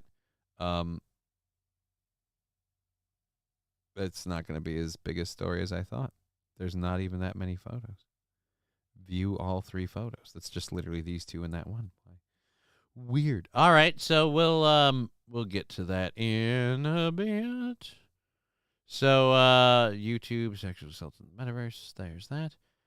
All right, we'll get to this guy's video from Holy crap, I can't. Why am I moving through content so fast today? I'm burning out, man. I'm burning out, dude. I'm burning out, man. Oh, I just felt my back crack. Okay. Hello, Tag. You're going to jump up here again? Why? All right, fine. So let's get this going now. This clip of this video I just found recently. Again, I'm curious. How many?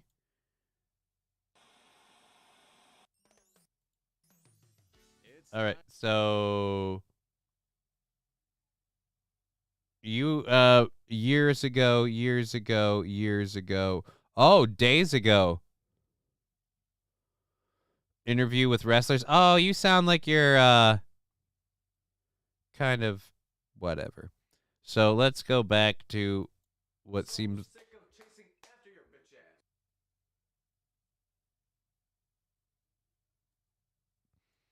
Things I hate about dating. Okay. Things you hate about dating. Let's find out. I'm so sick of chasing after your bitch ass. Well, stop dating fucking gay dudes, man. I don't know if you know this or not, but that's kind of something they love. Like, ooh, come get me. Like, I mean, seriously. Stop. Look, but I get what you're, yeah. He likes the small ones. They're like finger food. One of the many reasons I hate dating. How many times have you returned back from a date disappointed, bummed, or broke? Disappointed, bummed, or broke. Sounds like you suck at planning dates. Because, if you're going out and you're spending money, you should have some say in what's going to happen, like what you're going to do. So you should at least make sure it's an activity that you're like, but if nothing else, this is a fun activity. You know what I mean? Like, I feel like if you're failing on all of those aspects of the date, you fucked up, sir. You fucked up. You might go home alone. You don't have a whole lot of control over that. You might be broke. Again, you don't have a whole lot of control over that. I mean, how do you go out spending a shit ton of money and come back broke? Like, how did you not account for how much money you were going to spend? This, again, seems like you're bad at managing your priorities, which is why you probably suck at dating. Fuck, I'm running out of fingers. The amount of money that I've spent on women, I could probably buy a... What? Hold on. What?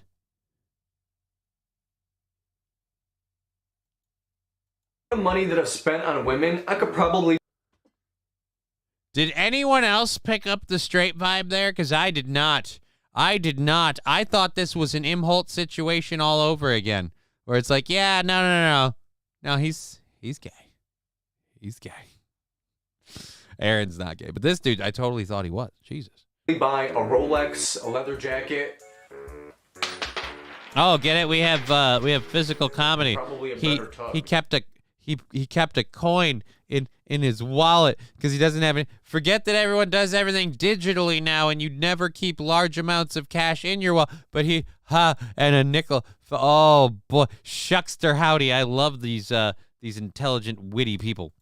It's crazy what guys do to get girls to like them or even notice them, and it makes me want to become a... Right, because women have never gone through plastic surgery or any sort of weird crazy. Right, it's only the guys. It's only the dudes. At this point, here are 6 things that I hate about dating. Sweet, a list. Is he Jewish? Playing the game. The chase is all part of the game, and a game I'm so sick of playing. Wait a minute. All right, you know what? I'm getting really, really bored with you, buddy. Why do we care? Why do we care? It sounds like you should just fall in love with jerking off, because apparently everything about dating bothers you. Now, I said I'm sick of playing the game, not that I don't got game. All right, I can't do it. I can't. I don't got game. When you say it like that, yes, you do not have game. I'm saying I don't like playing the game. I don't got game.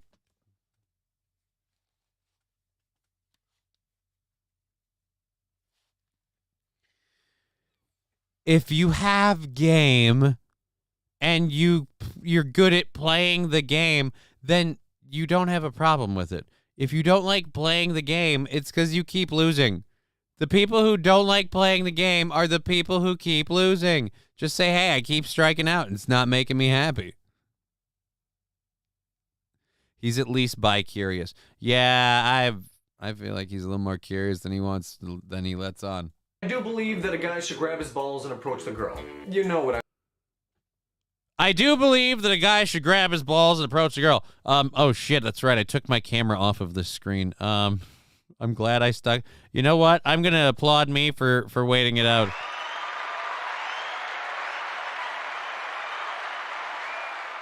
I'm sure he doesn't mean it in this specific context. I'm sure he's going to clarify that in a second, but too bad, so sad. I was able to pause first. I believe the man should grab his balls and approach the girl. Hey, honey, how you doing? What are you doing with your hand? Nothing, I just got to cup them. I got to grab my balls when I approach the girl. That's what I heard from a very, that's what I heard from a guy that looks like he might eventually be on America's Most Wanted poster for a weird string of violent offenses towards women. Look, it's a long story, but my point is, alpha male Butch here said, grab my balls and approach the chick. I mean, don't really grab your balls, because that would be kind of weird. It takes two to tango. If you're not giving me anything to work off of, then I'm out. Because playing hard to get can only get you so far. Money. Money. Look, I get it. You work hard for your money. So hard for your money. You work hard for your money because those dicks won't suck themselves. But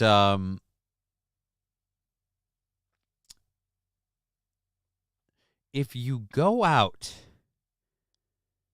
you have to have a figure that you're comfortable with spending. What is it with this? Oh, I spent way too much last night. Oh, I'm totally broke. Why did you take all of that money with you?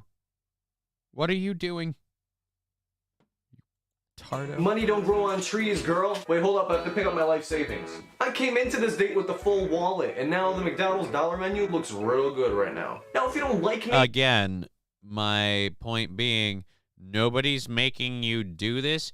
Don't come into it with a full wallet and then spend it all and be like, oh, what the hell? Trucker 18 with her saying again, according to this guy, some of his other amazing dating advice, other tips he has for young daters out there. Twist his dick! Again, his go-to move is... Oh, dick twist! Oh, boy. This dude is bad. And this is from 7 years ago. The sad truth is that cock size is the smallest it's ever been in recorded history. Then let me go. Don't lead me on for a steak dinner. Texting. Don't lead me on for a steak dinner. Honey, if you could get suckered in for a steak dinner, then let her suck that meat right out of your wallet. Dude, if you thought buying her a steak dinner would put you in them pants, then the person who's the bad judge of character is you. You don't throw out that steak dinner like oh well, here we go, here's a steak dinner. I hope I'm gonna get laid for this. Like, again, if you're like going to take a chick out on a first date to a steak dinner, the expectation part is your problem. Again, you kind of set the bar really, really high there. For me, like a big fancy steak dinner night out kind of thing is not a first date thing. So again, like if I just met you first date, like we're going to work out what you like to eat. First of all, maybe she's vegan. Ugh. And that's another good thing. You should probably work out with your date what is a budget no more than $40, or maybe she should kick in a little. Big meal first is not a good idea before sexy time. Right? Yeah, I'm gonna put a porterhouse in you now. How do you feel about swallowing my meat? You know what I mean? No, buddy. Salad bar. If you want her to suck on your schmecker, you gotta keep her hungry. You got to keep her hungry for the dick. You got to feed her just enough to keep the stomach rumbles at bay, because otherwise she'll have other priorities. But you keep the stomach rumbles at bay, she'll look a lot better. And then she'll want it just for the protein. God, texting. What I like about texting is I have time to think of a really good reply. In order for me to Of course. Of course, you're someone who's like, you know what? I really like when I have time to think about what I'm going to say, because if I fire from the hip, I kind of seem like a sexual predator. And if I wait too long, they have a tendency to, I don't know, forget I exist. So I like that I get enough time to run it by a couple of people. My therapist, my parole officer, my lawyer, and then I can send it to you and see how you feel about it as an overall text message response. Reply back to you, your bitch ass needs to text back. I get delayed responses from women like days later. Sorry, just got your text. What the fuck? I texted you last Thursday. It's Tuesday.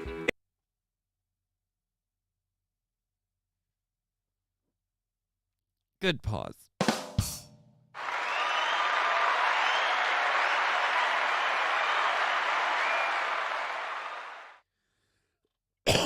I will say, even a blind squirrel finds a nut, okay? Even a blind squirrel finds a nut. I do have one problem with the texting, ladies. I have one problem with the texting, and I don't know if this is specifically women. I am busy with my show right now, whoever that is. If I am texting you and you don't respond to one of my text messages where I ask like, "Hey, you want to go do this? You want to go to this movie next month? You want to go to that movie?" Like just as a friend, like, "Hey, you want to go to the movie?" If you don't respond to it at all, and then a couple days later, like you text me and I say something like, "Oh, I'll talk to you later," or whatever. The idea that wasn't a good enough text message, or you were too abrupt with it. Like, just again, that weird thing of like, oh, I don't. Sorry, it's a personal thing, and I shouldn't have brought it up. But it's just sometimes things bug you. Yeah, the text thing. I feel like texting in general, I don't think is a good form of communication because, especially between people who want to have a real emotional connection. I mean, like between two dudes who are friends, like me and Aaron. Yeah, that's fine. Like, hey, dude. Can I remote in on the show tomorrow? Yeah, sure thing, man. Hey, you want to do a comedy show next month? Absolutely. Let me know the dates. Like, that's fine.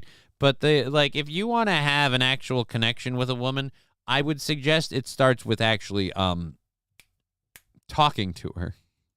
If it were 1999, then I'd be like, okay, the phone towers are down. It's fucking 2000. And I demand that my bitches text me back pronto.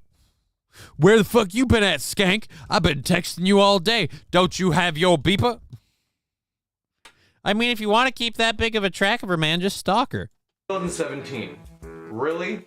You can't text back, but you can post a mirror selfie on Facebook? I hope that fucking mirror shatters on you one day. One time I took this girl on a bomb-ass date, and she got a text from a booty call. You sure as hell didn't hesitate to text him back, but I can't even get a reply to, how was your trip? Get the fuck out of here with that shit. That's because, dude, you're a cuck. Oh my God, really?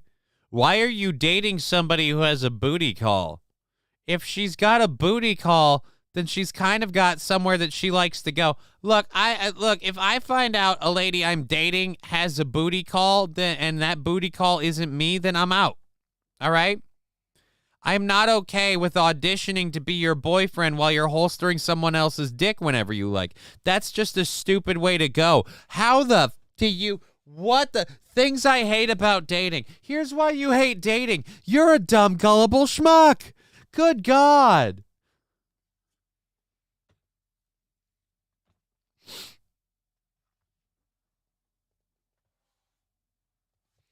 If you're so obsessed with yes, Minute Man, I'm not advising this. I'm not advising this as a course of action. But I'm just saying, if you're so obsessed with your up-to-the-minute responses, then why don't you just stalk them at that point? Because that's really, where are you? What are you doing? I texted you. Dude, she saw you at a bar. And again, dude, if you sure as hell texted him back real quick, but you couldn't respond to me, because she doesn't want to fuck you. Again, did I fucking fall into a coma? What generation of man It's like, you know what? I really want to date you and stuff, and you seem cool. So how about I take you out to dinner? But I gotta admit, I was a little disappointed when I saw how quickly you responded to your booty call, and you didn't respond that quick to me.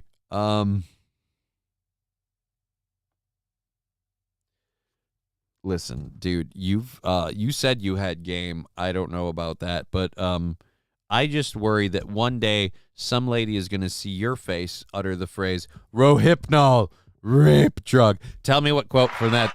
Tell me what movie that's a quote from. Feel free, because he's going to star in the next one. But again, buddy, she texted her booty call back, and you can't respond to me with, "Hey, how was your vacation?" One, he isn't, "Hey, how was your vacation?" He was, his message was, "Hey, want some dick?"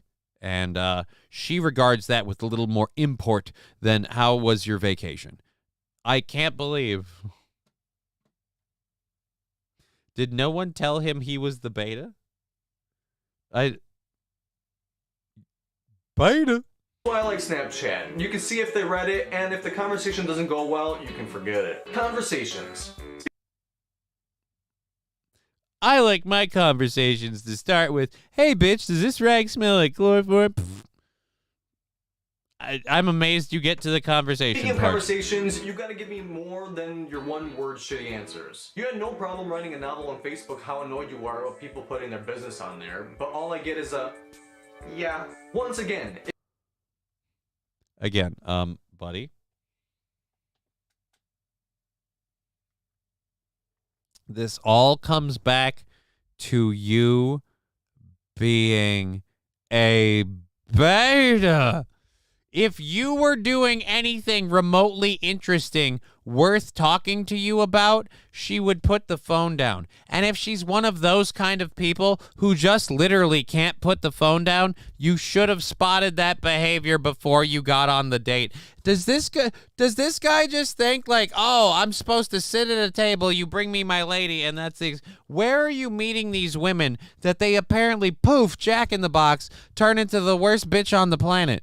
Because again, I feel like if she's sitting there just, yeah, then she's sitting there like, "I'm hanging out with this guy because I'm going to get some food and we're going to hang out and I'll just kind of talk or whatever. But I don't want him to think I'm interested."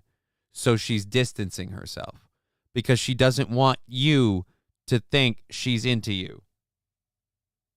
Honestly, it's kind of a dirtbag thing if she's expecting you to pick up the bill, but there is a certain amount of honesty in it. Just kind of like, "Yeah, I'm not into you."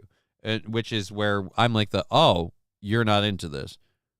I'm going to go then. You seem like you're good." Like, that's what I'll do. Like, right after the apps are served, like the appetizer, I'll be like, "You know what?" And I'll even eat the bun. I'll be like, "Can I get the check?" And she'll be like, "Oh, we're done?" I thought, like, no, you can do whatever you want. I'm going to go now. And I'll be like, "Oh, well, you need to take me home." Like, I don't have to do shit. I don't have to do shit. You have to figure that shit out. You're apparently way not into this, which is fine. You go ahead and tell your phone what you're looking for. I gotta go. And that's what you do. But like I said, I feel like you're someone who really pursues them when the "I'm not into you" vibe is out there. don't lead me on. I love a girl that can carry a conversation and have a... Don't lead me on. If she's staring into her phone, giving you one-word answers, she's not leading you on. She's being very, very clear. Sense of humor. Be direct. Instead of making some... Be direct. You know, that thing that most women, especially in a romantic situation, totally never are. No offense, women are not known for being direct. That's really more of a man thing. Women are known for being like, well, I kind of just want to, you know, just kind of step back and let him kind of take charge once in a while. Like, yeah, women aren't direct. Women are very, very direct when they're very, very comfortable. And that's not a first date situation, okay? You are not going to get women to be direct. And again, once again, the pauses on this guy's face are not bad. I can't believe we've actually had enough to make fun of this. I was getting bored with it. Fuck it. Bullshit excuse. Maybe everyone else is, though. Just be direct. Don't beat around the bush. But unless you got one, you gotta trim that. Oh, Jesus fucking Christ. Now I'm done. Unless you got one, you gotta trim. I can't imagine why this guy isn't more famous. Oh, fuck. Plus the size of his forehead. Yeah, someone should have told him that he needs to learn proper like spacing. That's there's not a lot of room over the head there, and we're awfully in on your noodle. Although I can't really criticize. I got this lovely scar above my eyebrow that now that I got a haircut looks like a super weird bump. Just like the putty melted in one spot. So there we go. That guy's story is dumb and done. So we're done with that, and we have that.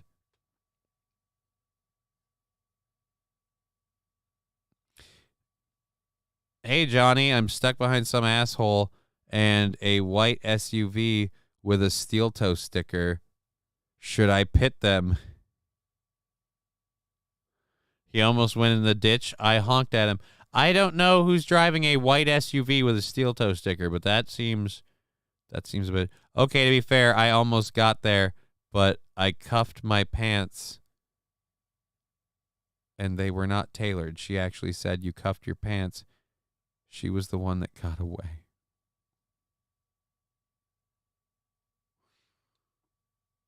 Okay, is that a personal story, or are you predicting that guy? Either way, that was a weird one. We had a nice little drop there, so I think people were getting bored with it. Either way, I kind of was at that point, and the Bush reference thing.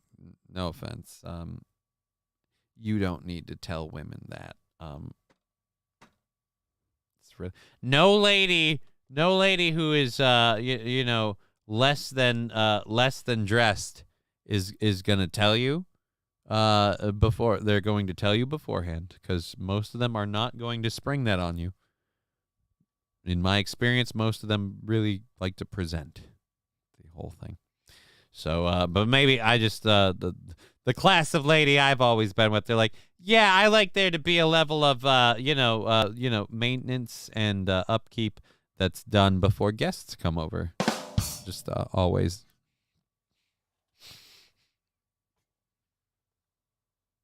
Okay. I don't know if I care about this one or not. I have an hour left in the show though, and I'm running low on stuff. If I get through all of these, I will literally be out of things. So I'll have to.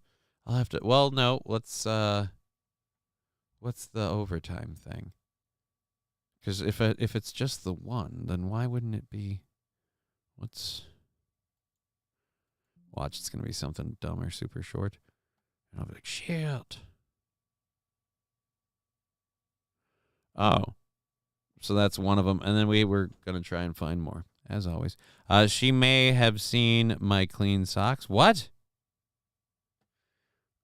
So wait a minute. This is the one that got away.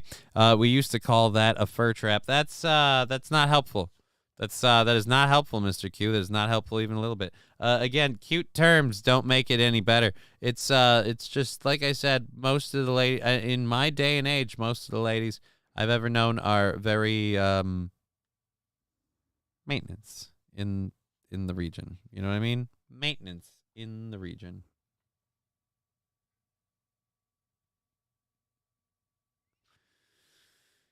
Right. Anyways, now I'm sorry. That sometimes when you learn things, you don't want to learn them. That's all I'm going to say. Alrighty. So, there we go there. Our next story here,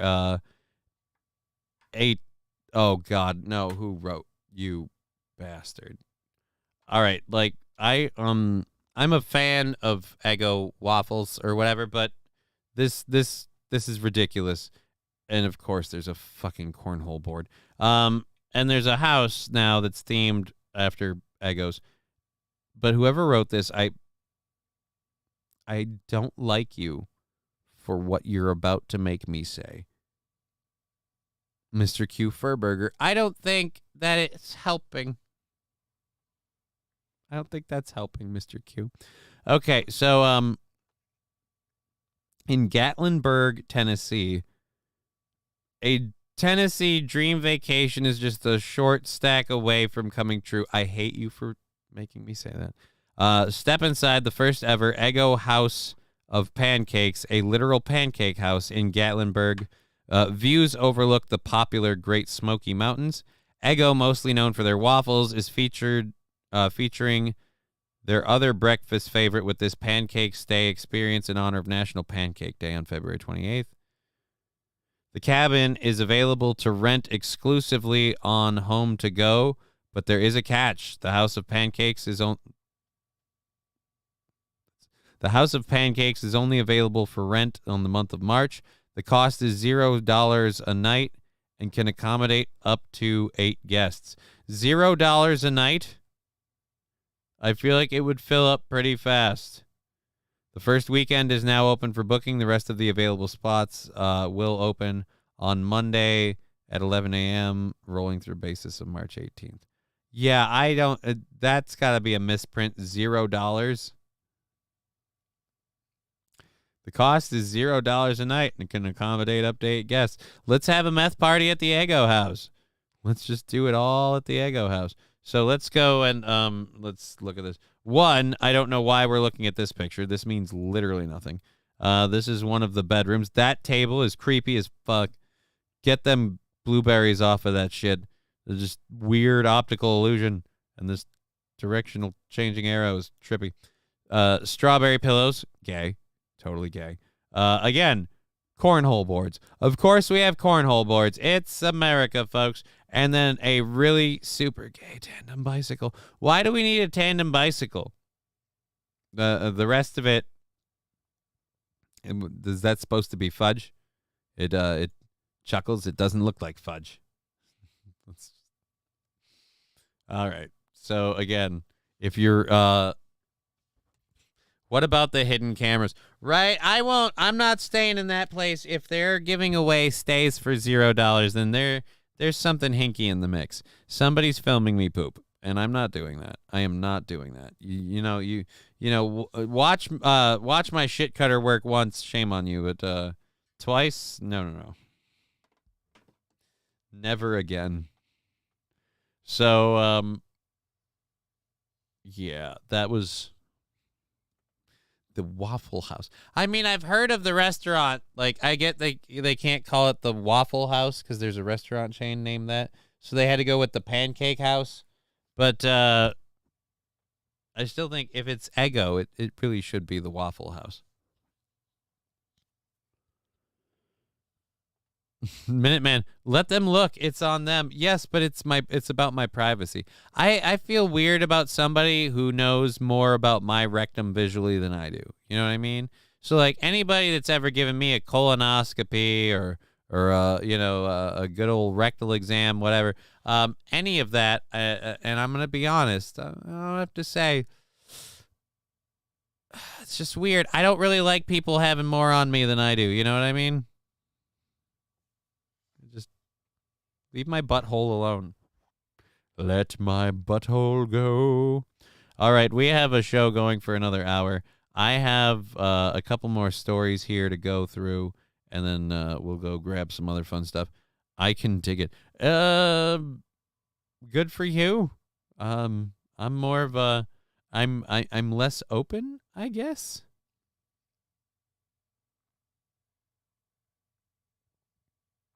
Okay. Sure it was. It's a joke. I'm joking. Right. That's what everybody says. Hey, man, I mean, if it gets a little gay, nobody minds, right? Like, what's between dudes, you know? And they'd be like, whoa. Oh, I was kidding, guys. I was kidding. Yeah, I was totally kidding. Yeah, I was kidding about the gay stuff. I was joking. Okay, I'm home. Alrighty, so Trader Joe's. I have not shopped at Trader Joe's. I don't give two shits about Trader Joe's, but apparently other people do. So this news is for you. New York is saying that more than 61,000 pounds of steamed chicken soup dumplings sold at Trader Joe's are being recalled for possibly containing hard plastic.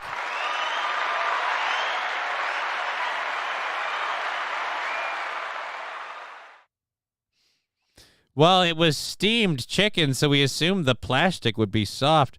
Permanent marker plastic? How does it have permanent marker plastic in it? The recall arrives after consumers reported finding hard plastic in the Trader Joe's brand products, FSIS said. To date, no related illnesses or injuries have been reported. FSIS or FSIS urged consumers to check their freezers. The 6-ounce Trader Joe's steamed chicken soup dumplings under recall were produced on December 7th, 2023, and can be identified by their side box labels. I don't give a shit about that.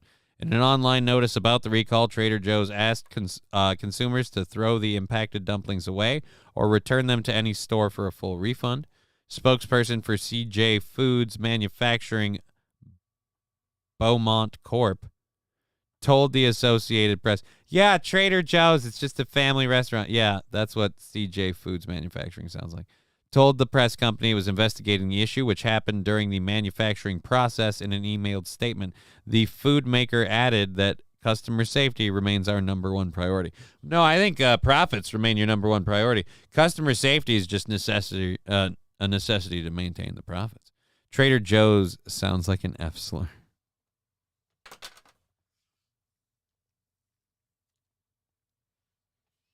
Unless you talking about race Trader Joe's. Wait, or wouldn't that be Tom's? Be Trader Tom's. All right, so there we go. That one's done. Another written. I thought I was done with all of these effing short or written stories thing. It's killing me, man. Alrighty, we got a little bit of time. So we'll do this one just for fun really, really quick. This was our, I guess, the overtime thing. I guess it was a really short one. This is the difference between men and women. All right. Someone must have sent me this on Facebook. I guess we can check Facebook again to see if there's anything else sent there. And go. Like this. All these games are based on the dark side of life. I got a knife. The knife, you're closer to the victim. It's more personal. Oh, you're so dirty. Uh-oh. You're a naughty boy. Go. I hit a woman for the first time in my life, and I'm having fun.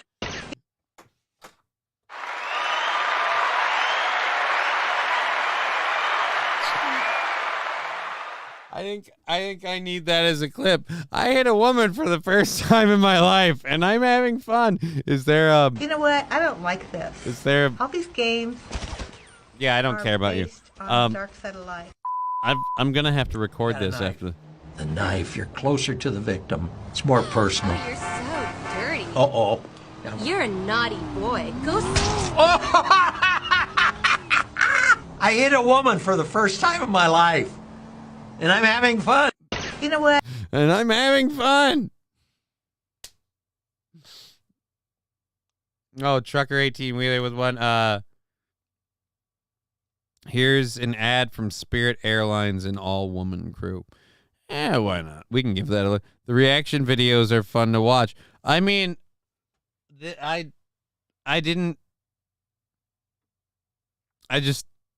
somebody sent me that one, the difference between men and women. I did not know, but I do need to have that as a sound drop. I just hit a woman for the first time in my life, and I'm having fun. Like, out of context, it will sound so bad. All right, let's check this out since we're on a current little I used to watch them often. Well, I'll have to find some good reaction video things. Let's see. Why is it muted? Be your favorite kind of woman. All right, be you, be real. Stop being muted. Be your favorite kind of woman.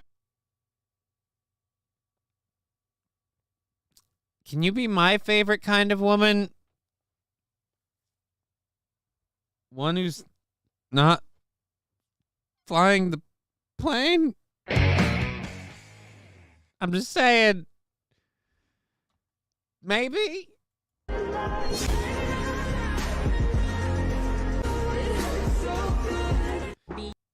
Wait a minute. I just realized something. Hold on a second. You. Be real. Right. Be authentic. Right. Be your favorite kind of woman. But that's the same voice the whole time. Trucker 18-wheeler, it's bad enough it's Spirit. Trucker 18-wheeler, if things get crazy on a Spirit airline plane, do you expect any of them 4 bitches to lock it down? By the way, they said, be you, be authentic, be your favorite kind of woman. The voices were the same every time. So they're just lipping the words. Be your favorite kind of woman. If you're a black woman, that means underrepresented. I'm just saying, 4-person crew. One of them is how shall we call it? Viking white. One of them is white, so white, and the other one, the closest they get to not being white is their boyfriend. So I'm saying in general, yeah, be your favorite kind of woman.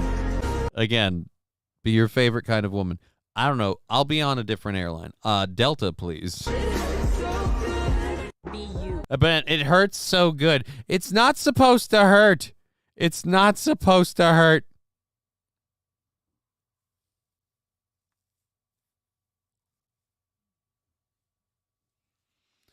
Oh, she isn't in my kitchen, says Shunt Me even harder. Look, I'm just saying it's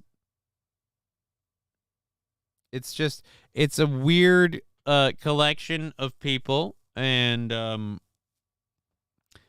just saying it's like one of them couldn't go to. Oh no! Don't endorse stereotypes. It's wrong. It's wrong, and I don't endorse it. All right, let's see what this sent an attachment. Member of Minneapolis Bloods gang convicted of federal firearms charge after accidentally shooting self in leg. Ooh, do we have a video story? Come on. I don't want a written story. I have a dry, parched throat, and I do not want to rip and read another one. So you know what? That sounds awesome, but I can't do it right now. I thought they had problems getting IDs. Well, actually, in that particular video, she wasn't a pilot, so she didn't need a pilot's license. So she probably skirted that one. But you don't even need an ID to become just hop on a plane. There you go. Scary. Okay, so there we go. Let's close this. Next we have... Oh, this is the Alex Stein thing that we grabbed there. We still have the train thing and the Cambridge academic thing. And we've got a little bit over 30 minutes.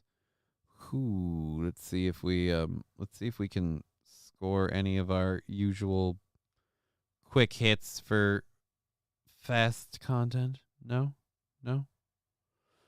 I don't want to do that one. That one bothers the shit out of me.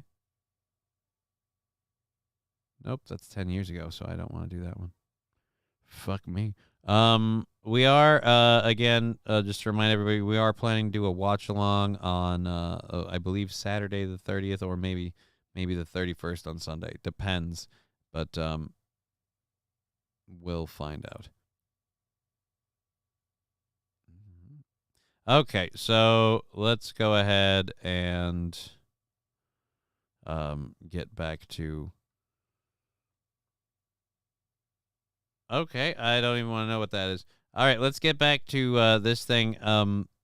I don't know anything about this, but yeah, he is still part of Blaze Media. This is an Alex Stein clip that he put up of WTF, I was sexually assaulted in the metaverse. I have not been keeping up on what he's been up to, but I'm curious of what sexual assault in the metaverse looks like.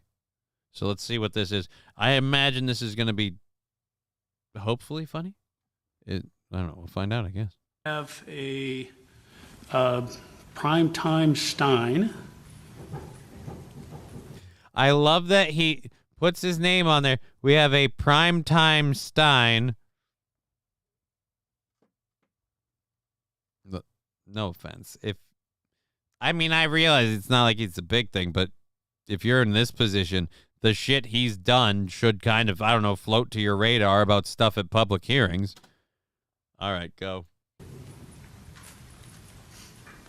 Hello, Mayor. My name is Primetime Stein. I'd like to keep my address private for personal reasons. I work at a popular Chili's. I work at a popular Chili's.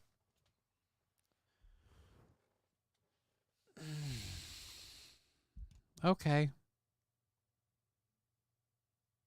Start off by, I'm denouncing the Dallas Cowboys. I was a fan of them, but no longer am I a fan of them. They had a major executive, Rich Dalrymple, got in trouble for sexual assault.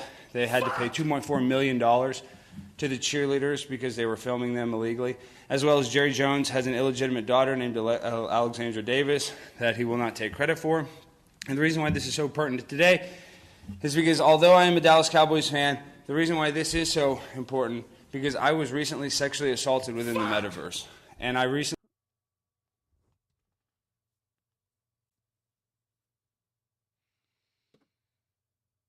I don't know, man. He does this thing where he totes a line between something me being funny and me being cringy. And I'm on the edge of cringy. I've been sexually assaulted by the metaverse. Like, okay. Pimp on a blimp. I liked a lot of the stuff he'd done. I thought that this was like an earlier thing and he doesn't do it as anymore, but he got graped in the metaverse. Right. And now like I said, I was willing to entertain this on the premise that whole idea would be funny, but now I'm worried. All right. Okay. Beta. Recently ordered a device from China that hooked up to my, there's some children in the room, so we have to be very careful of the words I use, but hooked up to some orifices of mine. And it was actually, they say on the manual, I don't know if you're familiar with it, Dave, but it's actually indistinguishable from actual physical intercourse. And I'll be honest, I was having a good time until things got wildly insane. Other people's avatars were starting to take advantage of my avatar, and I felt helpless. I felt out of control, Dave. For the first time in my life, I'm a tech guy, and this equipment was being used. A gargoyle was doing stuff to me. Somebody like Wendy's, the girl from the sandwich shop, the popular hamburger place was doing stuff to me. It was absolutely frightening. It was something like you would see out of, some sort of satanic movie. And the reason why I'm here, Chris, is I need your help getting Mark Zuckerberg's attention, because if this can happen to me, this can happen to other children, because Mayor Falk, I'm a professional when it comes to the internet. I'm on there all day long. So when I'm inside the metaverse, that's my second home. That's my second life. That's where I really grind and shine. I know I have a lot of flamboyance now. I'm handsome. I'm tall.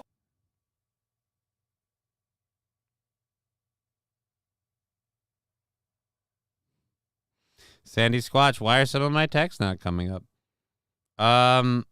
Why are some of my texts not coming up? The last one I had was, I thought it was going to be the CoverGirl pilot one.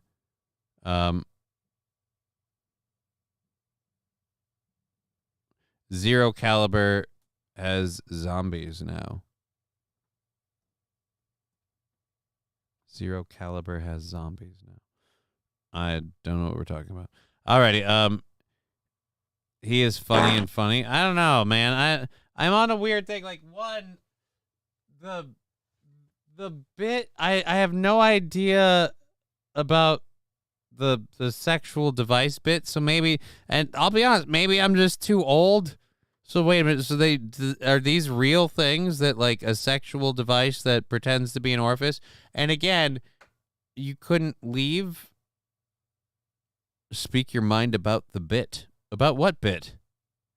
The bit that's going on here, I have trouble buying because I know it's all a bit. I know it's all fake. And he's going on about something that I don't even know if it's legit actually possible. So again, I don't know. It just seems a little over the top. I'm not like, ooh, cringe, and I'm not like, aha, funny. I'm just, Okay. If I can see their reactions, it might be nice for that. I'll tell you what, this is the kind of thing that makes a really nice SNL sketch, right? When the character comes forward and says this stuff and does these things, and you watch the shock and the weird looks again. The metaverse. You're saying F shit on YouTube. Ask Sad Boy about that shit. He knows all about it, Sandy. Oh, that's why some of her messages are a little. It's time for VR. Okay, I'm going to look at this in a minute. Let's watch Alex's thing here. Go. You think I check a lot of boxes here, but in the metaverse, I'm 10 feet tall. I'm balling. I got wings. I'm like a bird. I'm flying. You can't do that here. But that doesn't give them the right to sexually harass me or sexually assault me. They say, oh, look at Shorty, looking fine. They say some nasty stuff. Wait. By the way, the metaverse is like the augmented reality stuff. So you're talking about VR, it sounds like. Worse than that, and I have to censor myself because of the, situation we're in. But I'm telling you, Dave, it can very easily happen to you. I don't know if you have an online account, but I'm telling you, you log into this, the Oculus 69, you plug this thing into it, it plugs into you, it feels great. But somebody on the other end can take advantage of you, and they can go too far, and that's what happens. So I need your help, Eric, getting the attention of Mark Zuckerberg. I need your help, Mayor Folk, bringing attention to this. So if this happens... So Mark Zuckerberg makes a sexual Oculus device? Don't loot a lolly. It's wrong. Again, it's not going to be me. It's going to be one of these kids. It's going to be you next time, Shelly. You're going to order it on HSN, Home Shopping Network. Oh, this is a great thing. I'm going to plug it in. I'm wearing it on my head. Next thing you know, you have a gargoyle doing stuff to you that you would never even imagine. Again, but you were talking about one that plugs into your butthole and is very sexual in nature. Alrighty. Anyways, so let's this is gay. You are. I'm gonna be honest. It's kind of, if it has no believability to it, it just seems a little over the top. Whatever. I mean, I don't think it's super cringy, but I also don't think it's, whatever.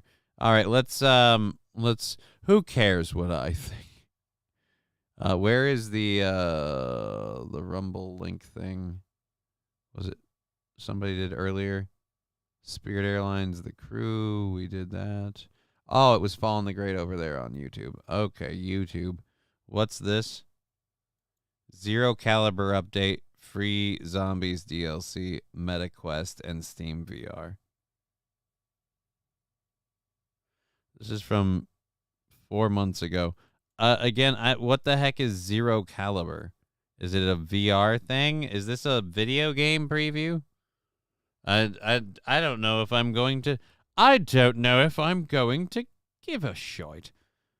I'll tell you, real talk, I kind of want to get back to playing Final Fantasy VII, but I know I can't sit at this desk anymore.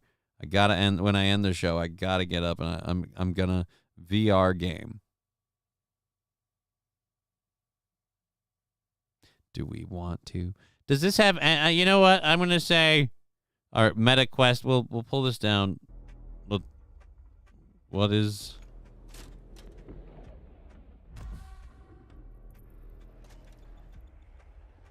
The screen seemed dumb.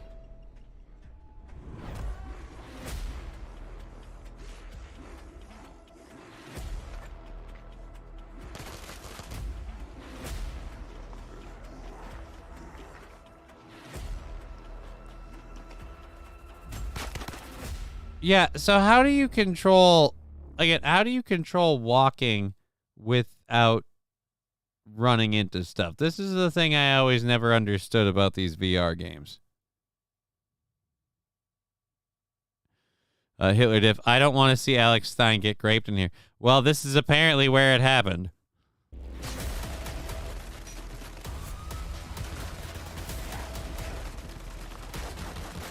You know, when people talk about video games getting to a point where people think that the stuff is real and they can't tell the difference, I'm going to tell you that this definitely pushes that line to the point where you're moving in it and you're doing stuff. Fallen the Great, you use joysticks. I kind of figured you use joysticks on your little hand deals, and yeah, but it's still just, it's worries.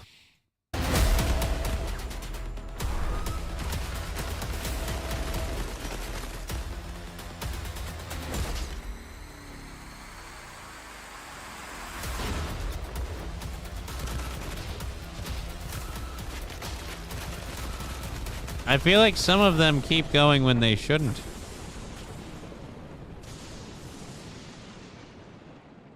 I don't know. Whatever. So, again, I need to know about the, as he called it, the Oculus 69. See, that's where it went for like a public meeting thing. If that's a real thing, and I hate that I'm Googling it.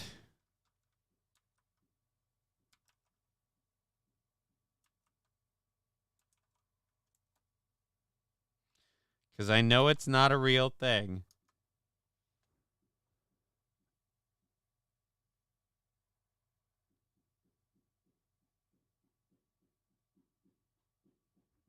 Still waiting for the Oculus 69 to be invented. What the fuck is...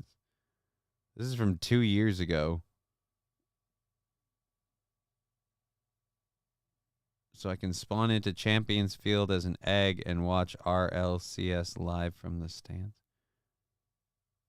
Oculus 69. I have nothing, not even like an article on any sort of like, there's no actual thing. So his whole rant is like, that's where it gets cringy for me. He's not talking about an actual thing. He's talking about weird crap that happens in these weird VR chat rooms, which it sounds boomery to me, like the same people who complained about, well, if you go into one of these Yahoo chat rooms and they're going to ask you if you want to talk about sex and sexting and I thought you were just talking to yourself. What? No.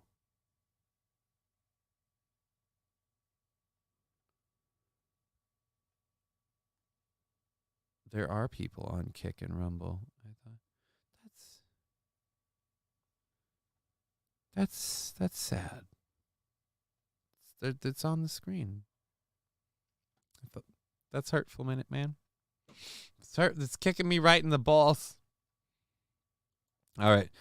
Speaking of things kicking you in the balls, there has been a train derailment in 3 trains, not just one. We've had plenty of one train derailments now. We now have 3 trains. The trainfecta. 3 trains have been involved in a collision and derailment in eastern Pennsylvania. No injuries were reported. God, if I could find some video. Let's see if we can Google some video for it for this. Pennsylvania train derailment.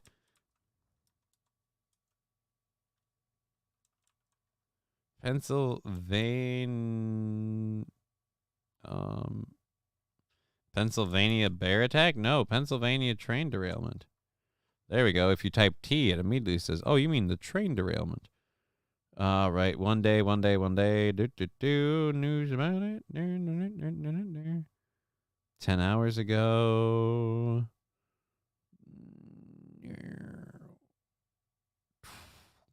Try it Tonight, dramatic images of 3 Norfolk Southern trains involved in a collision and derailment. I could hear it. It was like, boom, and then another real loud, it's like, I don't know what it was. The NTSB now in... It's like, boom, and then another real, I don't know what, I'm guessing it was the sound of the train derailing, so boom, bang. Okay, we got it. Thank you, old guy. A train wreck hat trick. I mean, again, 3 trains at once. That seems excessive, even for America, even for today's standards. We are escalating our train collisions and accidents and all of the issues we have with derailments, like literally threefold now. Now it's not enough for one train to spill over and cause a problem. Now we're going to get, 3 at a time. How long until we're up to like a baker's dozen? It's got to stop. It's got to stop.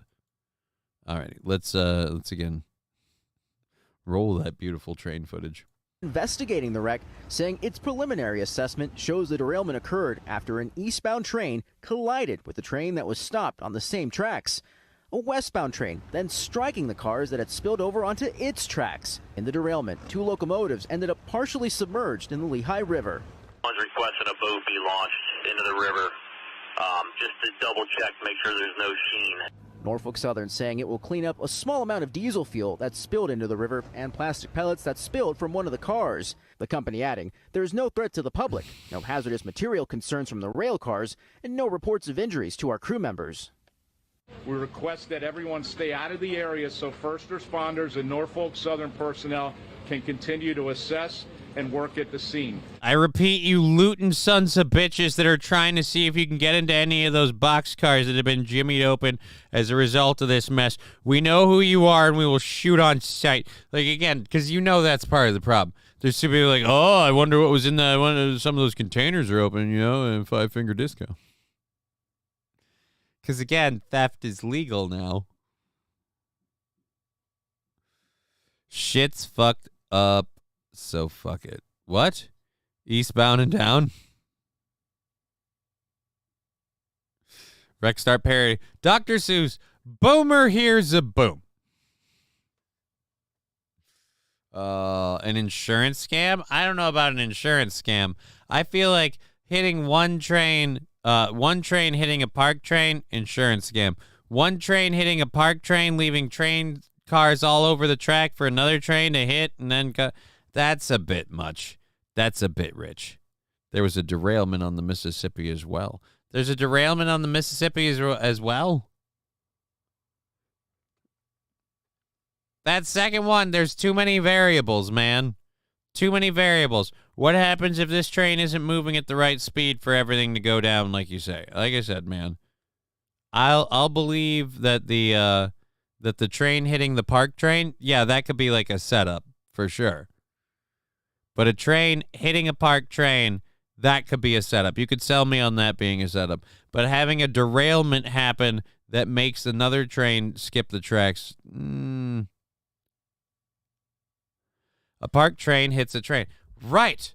A parked train. A train hit a parked train. Sorry.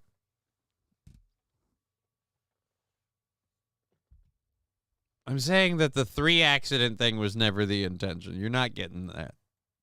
Tonight, there are no evacuations. There are no evacuations.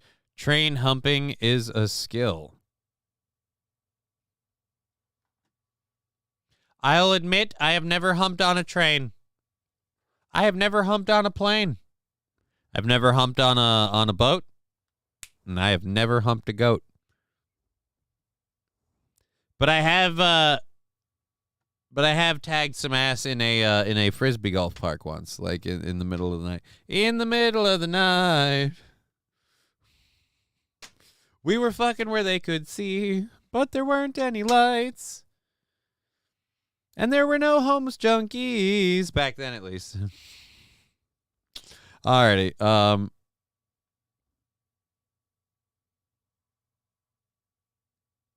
Now we're getting requests for people to see train humping. I don't know if we want to see train humping. Have you ever humped on a float? I've never humped on a float. I have never humped on a float.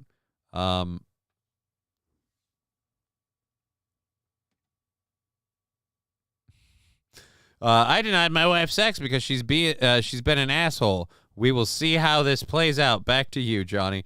I don't know why you're cluing me in on this. I don't, but I am going to say I don't think it'll play out well. Like overall, probably not going to play out well. All right, so that's Turbo. I was like, why has he got a battery next to his name? I'll have to figure it out. All right, so 3 Norfolk Southern trains collided. That does make it a little bit more. So, you guys didn't have a like a dispatcher that could say, "Hey, there's a train." How do you not have anyone? I'm gonna say this Minuteman's theory is starting to smell a lot more like it might be on point. Old Johnny might be wrong. Officials saying teams mobilize fast, adding first responders have trained multiple times since the toxic train derailment in East Palestine, Ohio. The 1-year anniversary of that wreck just a few weeks ago. Have trained multiple times. Yeah, dude, not even on just training. They've also had other train incidents to respond to. Huge issues with trains causing problems because our infrastructure is falling apart around us. The planes are going to start dropping from the sky. The trains can't stay on the tracks. And now if you get a car that doesn't burn coal to smother us all to death with global warming, its battery will randomly start on fire and kill everyone around you. So again, there's just, unless you want to sit at home all day, we're fucked. Ago, Norfolk Southern CEO Alan Shaw spoke to us exclusively about the safety measures his company has taken since last February's fiery derailment and subsequent chemical spill. What are you doing to ensure a derailment like the one that we saw on February 3rd of last year doesn't happen again? Yeah, all right, I have to pause something because I saw a comment here. Mr. Q, it's the land of 10,000 lakes. You've never banged on a boat. Might have to pull your MN card. No. There is no requirement to have sex on a boat in Minnesota. There is absolutely no requirement for that. None whatsoever. I've had sex in an ice hut. Does that count? I built a snow shelter, and not banged. It was when we was a young lad before graduation of high school. I dare to say, I may have experienced a finger popping. Can your tunnel take their train, Johnny? What? Atomic Ray, I don't know what you want from me, dear sir, but simmer down now. That is insanity. Insanity. I was trained in hazmat. The best advice was go way far away. Ooh.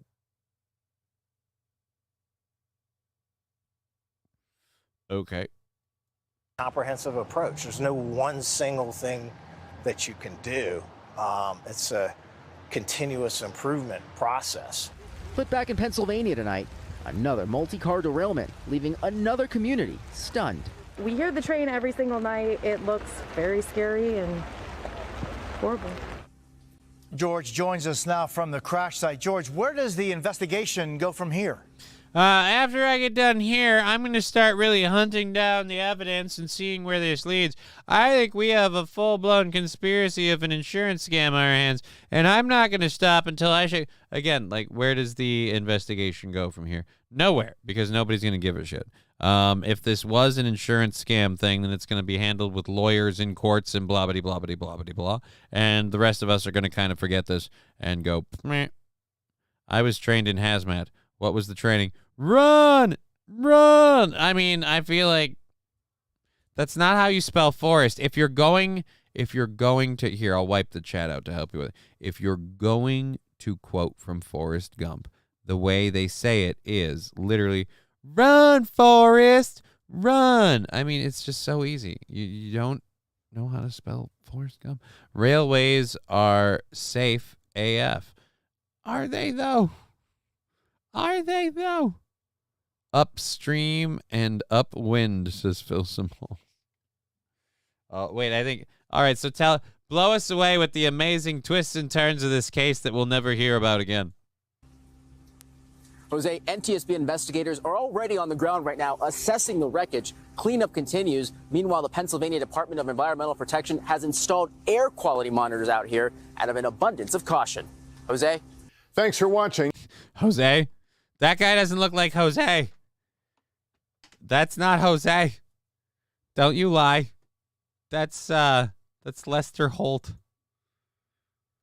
I guess he has nothing else to do. So...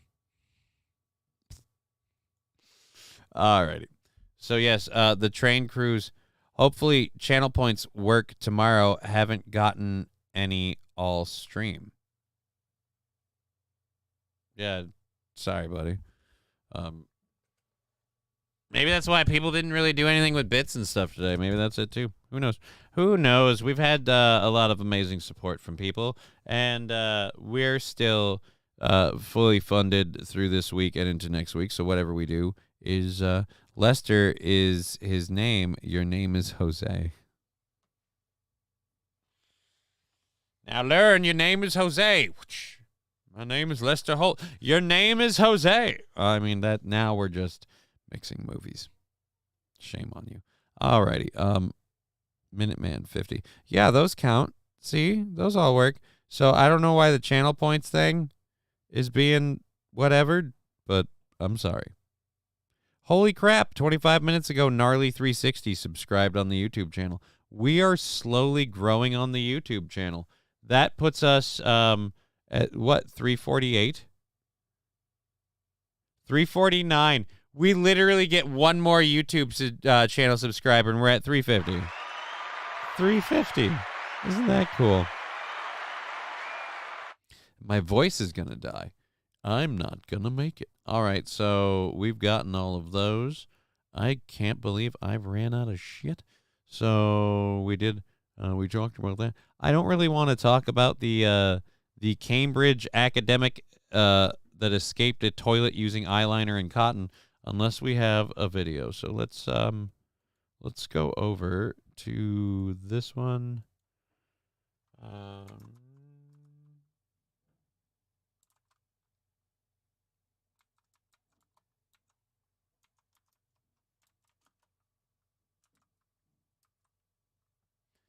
Toilet room. Nope.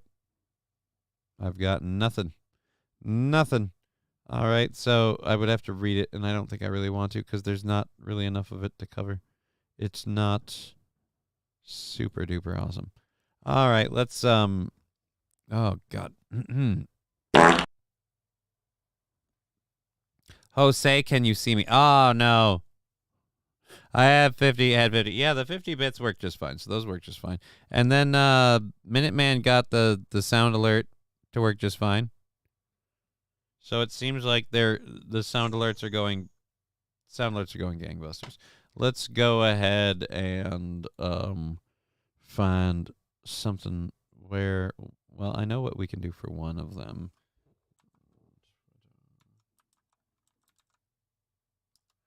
We can always go grab a couple of these and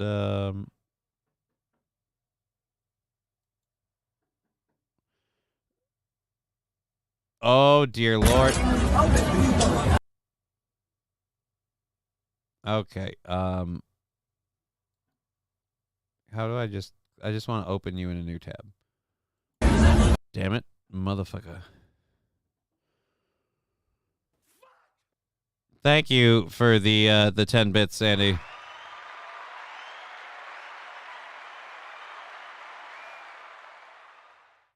I was going to grab a couple of videos to go through. I'll just have to kind of grab them one at a time because of the way this thing's being. But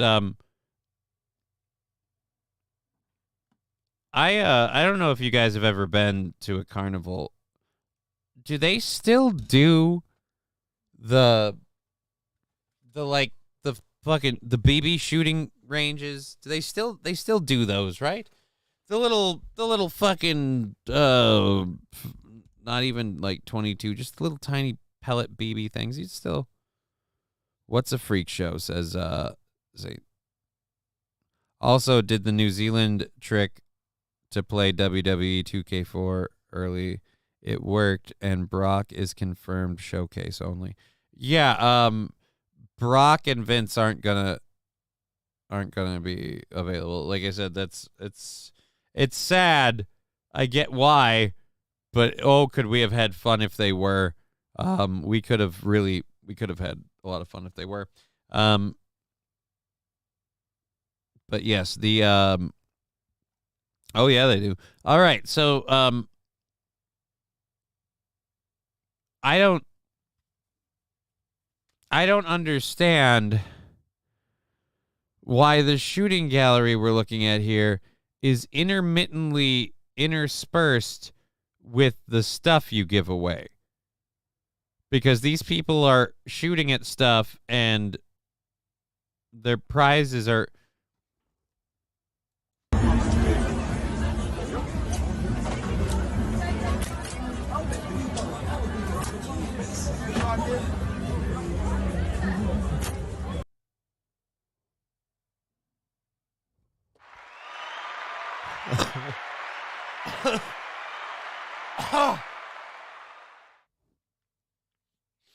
Again, like I said, I feel like in these shooting range things, they should have a definitive range, and there should not be people getting up and now I'm turning into Bill Burr as my voice gets dry. What do I know? What am I?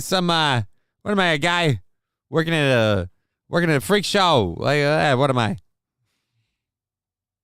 What am I? A carny? I ain't ever do. I don't work that life. I ain't never done that life. I don't want to be that. I don't want to be that guy. I gotta watch that again. Oh boy, I really hope this isn't a murder.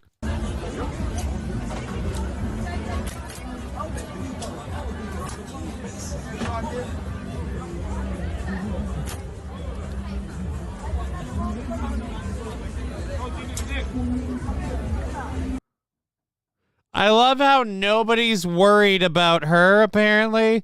She's like, oh my God, I'm so... Again, what did you think was going to happen? You couldn't wait? I'm sorry, I can't see the resolution yet. I gotta see the accident again. Okay, so, oh, is that already after you popped her in the face? No. Okay, so she's bending down to get something. She's bending down to get something. You're grabbing the rifle and you're aiming over her. Why the hell would you do it? Is winning a tabletop ping pong game worth it? Or the $10 motorcycle model kit? Why? Everything about this is wrong. One, if your aim is for whatever reason, we don't have to list why. But if your aim is really bad, you could still hit her. It would be a thing if you'd be like, are you going to move? And she'd probably say, yes, I'm about to stand up and move. And then you would be able to.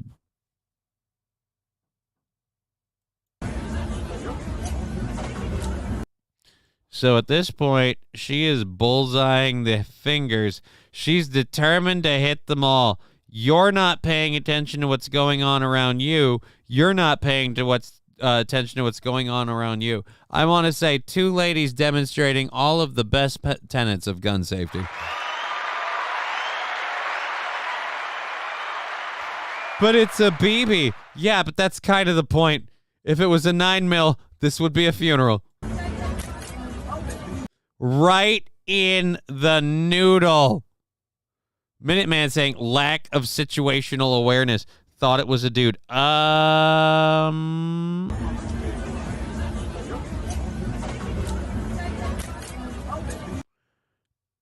don't know.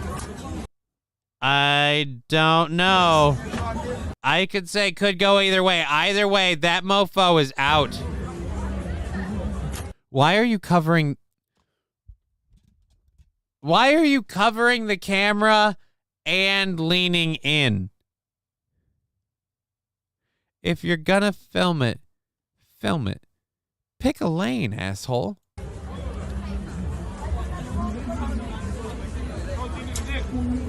The hell did you just do? She shot him or her, I don't know. She shot that person. I'm gonna go with her. She shot her in the face. She shot her in the face.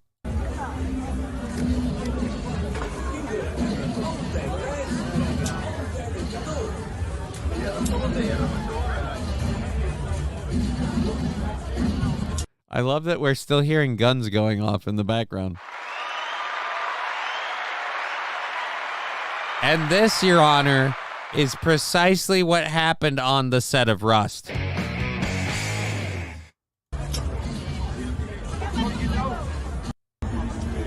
Well, I'm pretty... Yeah, dude, I don't know. I think it's a chick, but I can't be sure. I'm going chick. I'm going chick.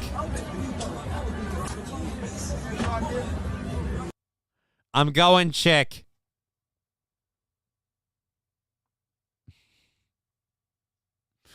Was supposed to most... Sorry, where's my prize? I will say, she did take it down in one shot.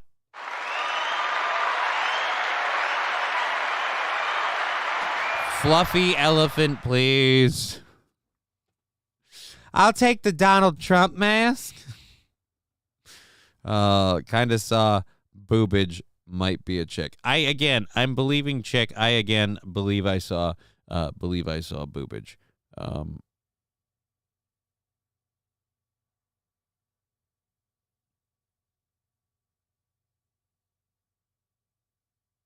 Okay, and I take you again from a clip of two women with a lack of situational awareness, and one child who may have some conflict resolution issues in their future. I don't know, or I don't know what.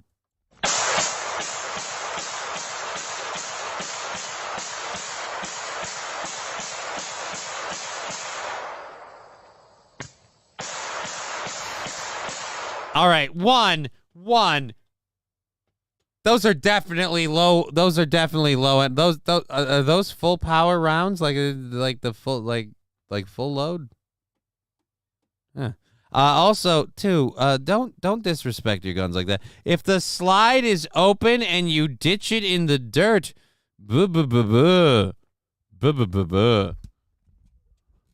Sandy Squatch, 22 cal, just a 9mm. Hey, maybe it is just a 9mm, but again, don't ditch your weapon into the dirt, my friend. And why are you so angry? So angry. Okay, all right.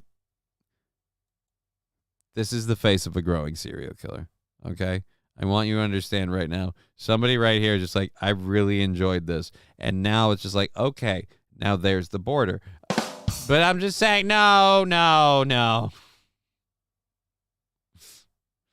Silly little gun. Oh, I'm scared of that. Oh, is this the one that... No?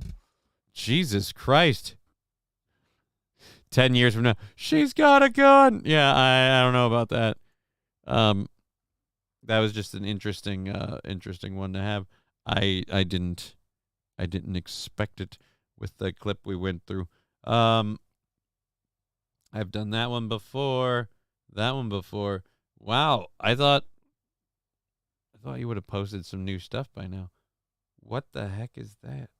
Oh, fuck me. Okay, we're going to look at that in a minute. And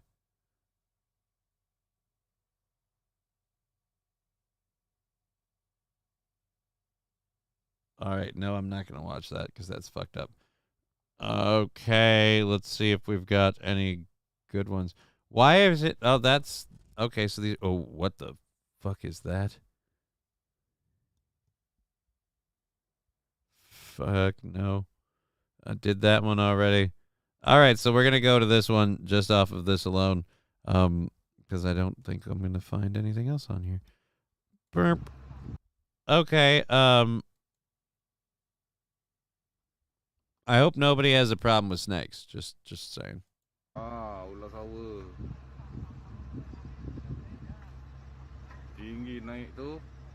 Dude, that thing can like eat people. Holy shit. Guess she won't be cleaning her room. Oh. She won't be cleaning her room because she's got to clean the chambers and the barrel, like get all the powder and the resin. Because I am a huge proponent of always clean your firearms after you fire. You have to maintain them properly. You gotta grease all the sprockets. You gotta widget all the wadgets, and you gotta click chick all the chickalurks, and that's how it is. Eat people. That snake is a human suitcase. But here's this, guys. Just hear me out, man. Like, real talk. We take it down and we barbecue it. I mean, just again, it's a snake. You can shoot it. Just shoot it.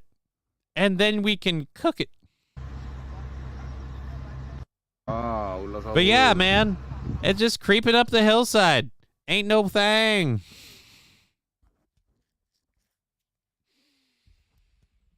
Good God, that's wrong. There's something wrong with the world when that thing's floating around. Holy crap, we finally made it right up to the wire. Right up to the wire. All right. I am going to try and get a good amount of sleep tonight. So I said that YouTube deleted it. What?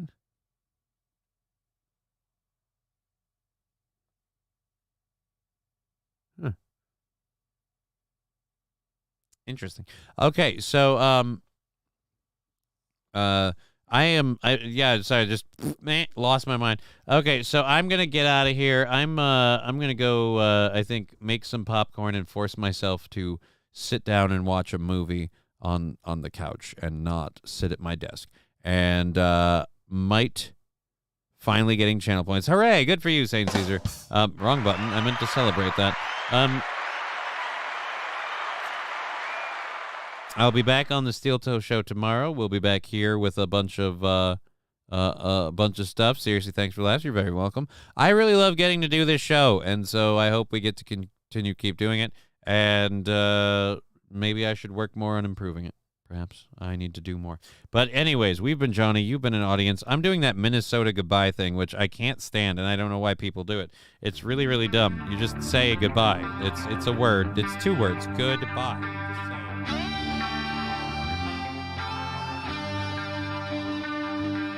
Fuck off. Game over.